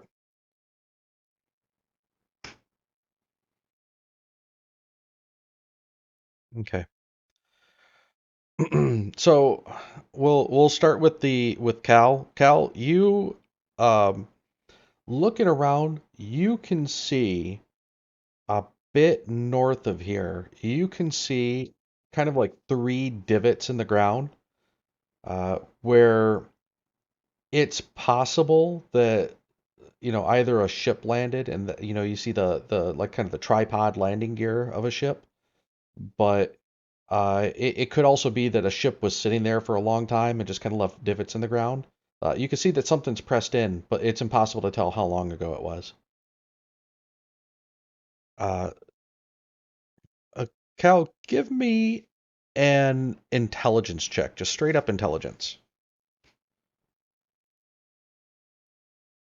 And then for Xano, uh, you're thinking about it, but this this area is essentially just the remote wilds of Akaton. There's not a ton of culture um, that you know of specifically here. One thing that you do know is that you're starting to get into the Akeshti territory. So the Akeshti are here, but in this general vicinity, you guys are kind of like on the outskirts of some of their territory. But as far as they're a little bit further north, but as far as this particular quadrant, I mean you're talking it's 100 square kilometers of an entire planet, which is next to nothing, and there's literally nothing around here. I mean this isn't even a place on the map. So you guys happen to get pretty lucky in even finding this. So Cal,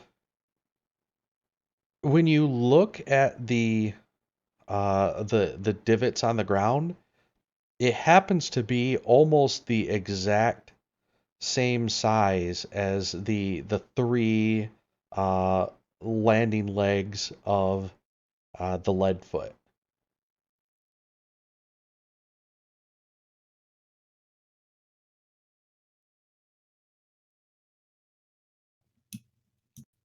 Okay.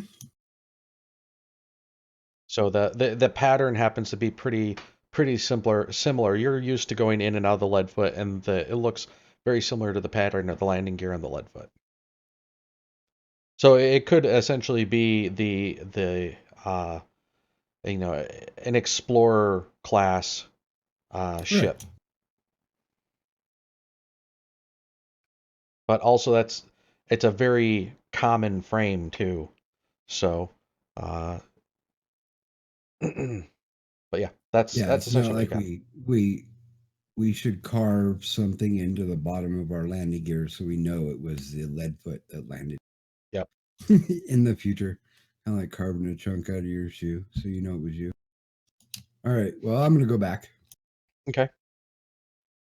So yeah, the things that you've noticed. All right. So Cal, as you've gone in and kind of scanned the notes, uh, one thing stands out to you. The AI kind of processing it uh, gives you uh, a a quick little indication of something that stands out as unusual. You've scanned in probably about 50 notes, and five of them all were having to deal with water. One of them talks about something being wet.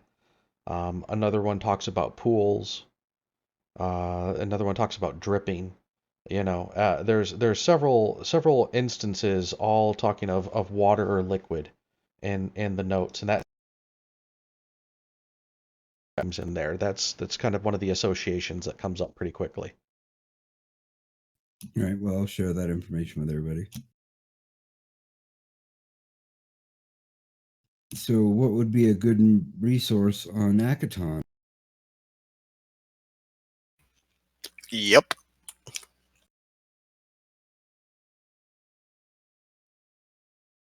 And I kind of feel like we should move on though, because we're only like an hour or two behind whoever was here before. Did anyone else want to examine the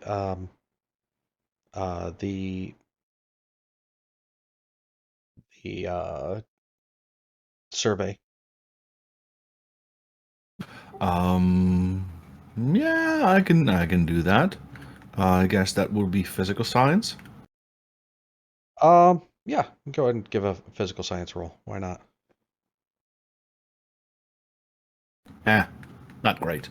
Well, if not physical science, what would you want us to roll? I mean, if it's a survey, right? Yeah, I mean, a physical science seems like it'd be just as reasonable for a geographic survey.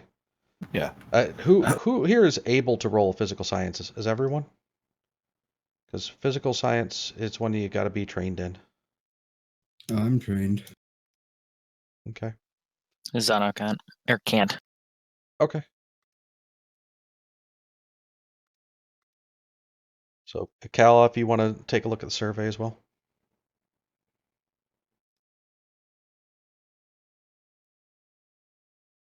Okay. So, one of the things you notice is just studying the uh, the survey and just taking some time to really look at it. It actually looks like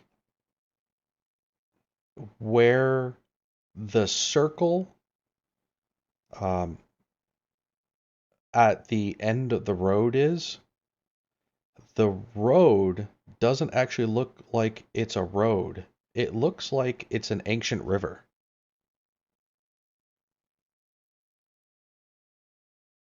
There's gold in them hills. So Well, the end of a river. yep. Or at least where a river made some sort of a abrupt change. It doesn't actually, because, looking at it at first, it looks kind of like a road.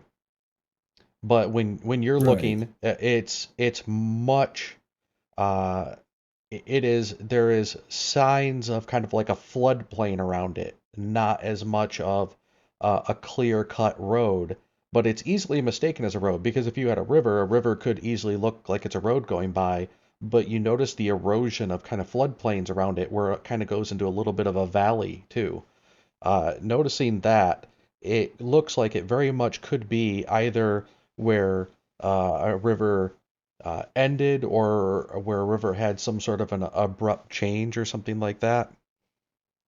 And another thing you notice is where that's at, and it's circled. It seems to have a decent change in elevation around there. The ground past that circle ends up essentially being a bit lower and going um, to the east it's lower, but to the north and west it gets higher, and where that gets the higher gradient, that's actually going up to where that circle at the top is. So it almost looks like the circle at the top is kind of like the start of a tall hill, and it kind of meets its natural end towards the east. And then the circle that's down close to the cabin, you've got no idea what that is. It's just a circle out in a nondescript area as far as the topography of the map goes. Gotcha. So what do we think, crew? Which one looks like the best to investigate first?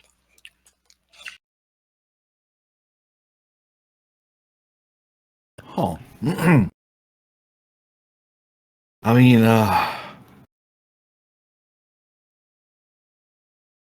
based on the speed of the wind and the position of the sun, The closest one? I'd say so, yeah. The closest one. I mean, the closest one seems the easiest, but the one way up to the north on the hill it seems like, I don't know. I feel like maybe that should be the first one, but then the close one seems like the logical one. I don't know why I'm getting that feeling, but or we could split the party. Yes. Well, considering, Split yeah, the sure. party. Well, honestly, if we spend much more time, like you can walk a half a click in like 5 minutes. In a vehicle, it's like a minute. So we could have already, explored the first one if we just jumped in the vehicle and went. Let's go explore. Let's go explore the first one because it's kind of on the way. Okay. You can roughly now that you've got that topographic map, you can kind of save that into a data pad, get some coordinate points, and you can kind of roughly from where you're at, kind of triangulate it out and figure out, okay, based on us being here and this X being there, we assume that's about the same. We can, do the math on all these coordinates and get rough coordinates. It's not like it has GPS position, but it's got some relative positions to where you're at. So you can figure roughly where that position is and head over to it probably within 100 meters without an issue. Yeah, because like at this point, like if we just zoom over there in the vehicle, it would take more time to get your ship started, fly, and re-land than it would just to zoom over there.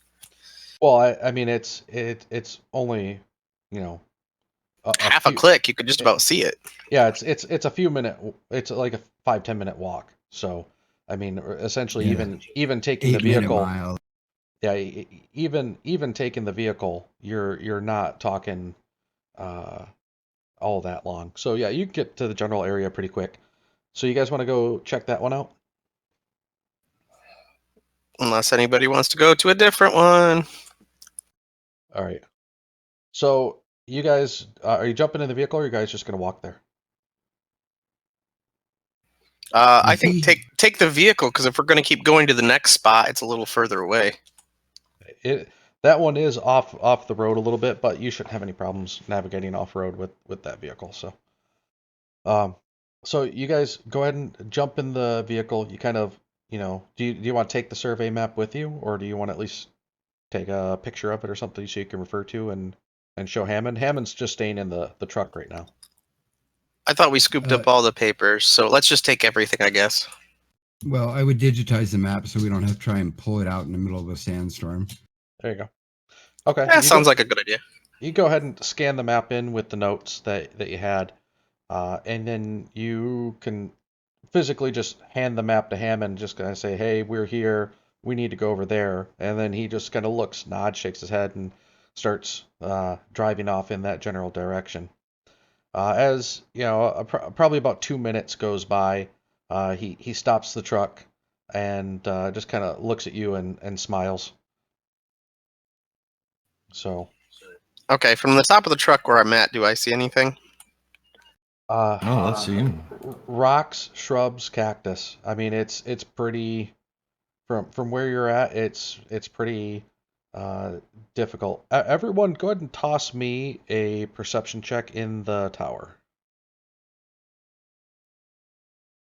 I'm going to fly up into the air. Damn it, Gustav. All right.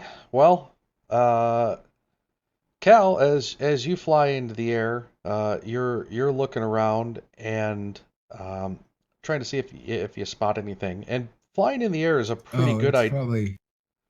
It's probably bright out, so it's a -2. Okay. Yeah, it is starting. The dust storms have cleared off a bit. It is it's essentially early morning, but we'd say probably the equivalent about 7 o'clock in the morning. But yeah, it's daylight out fully. Um, so uh, the sun's just kind of interfering with what you're seeing. But Gustav, you happen to notice something that's standing on. You probably wouldn't see it on the ground, but you've got just enough height on top of the truck that you are able to notice. Uh, there's a pattern of rocks, and that pattern of rocks looks like Let me. It looks kind of like a letter D with a letter V, but the V it looks kind of like a greater than symbol pointing towards the D. So it looks like a D with a V, and then that V kind of points out to like almost an arrow at the end of it. And at the end of that arrow, you notice kind of a group of cacti. Mr. Nat 20 on his perception check. Okay, well, I guess I'm going to jump down off the truck and make my way towards it while continuing to be perceptive Okay.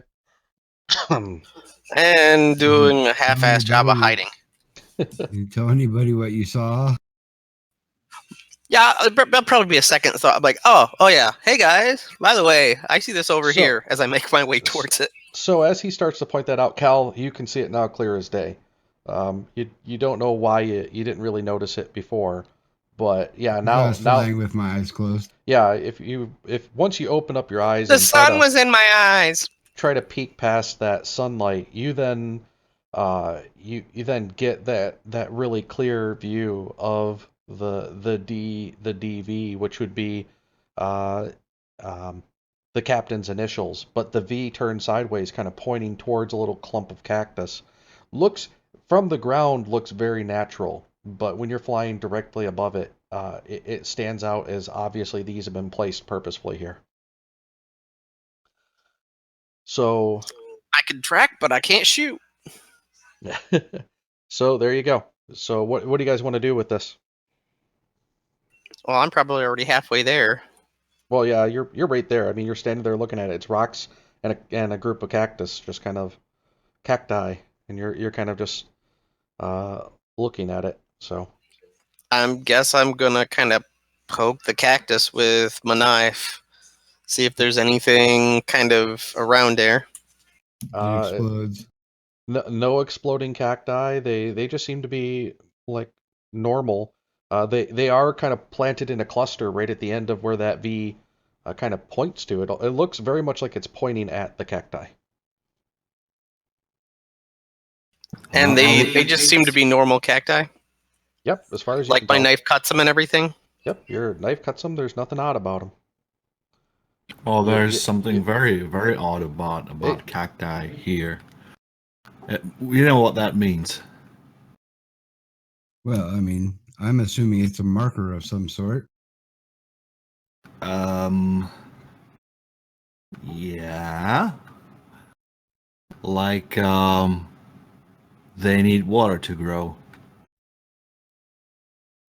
There's cacti actually all over Akaton, and they have been known to have roots that go as far as 50 feet into the ground.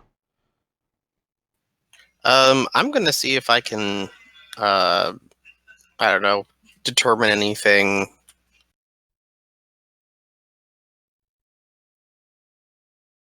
You determine that they're cacti. Whatever. Okay. I don't know. Can I do a life science check to see if there are some special cacti just for shits and giggles? Sure, you can go for it.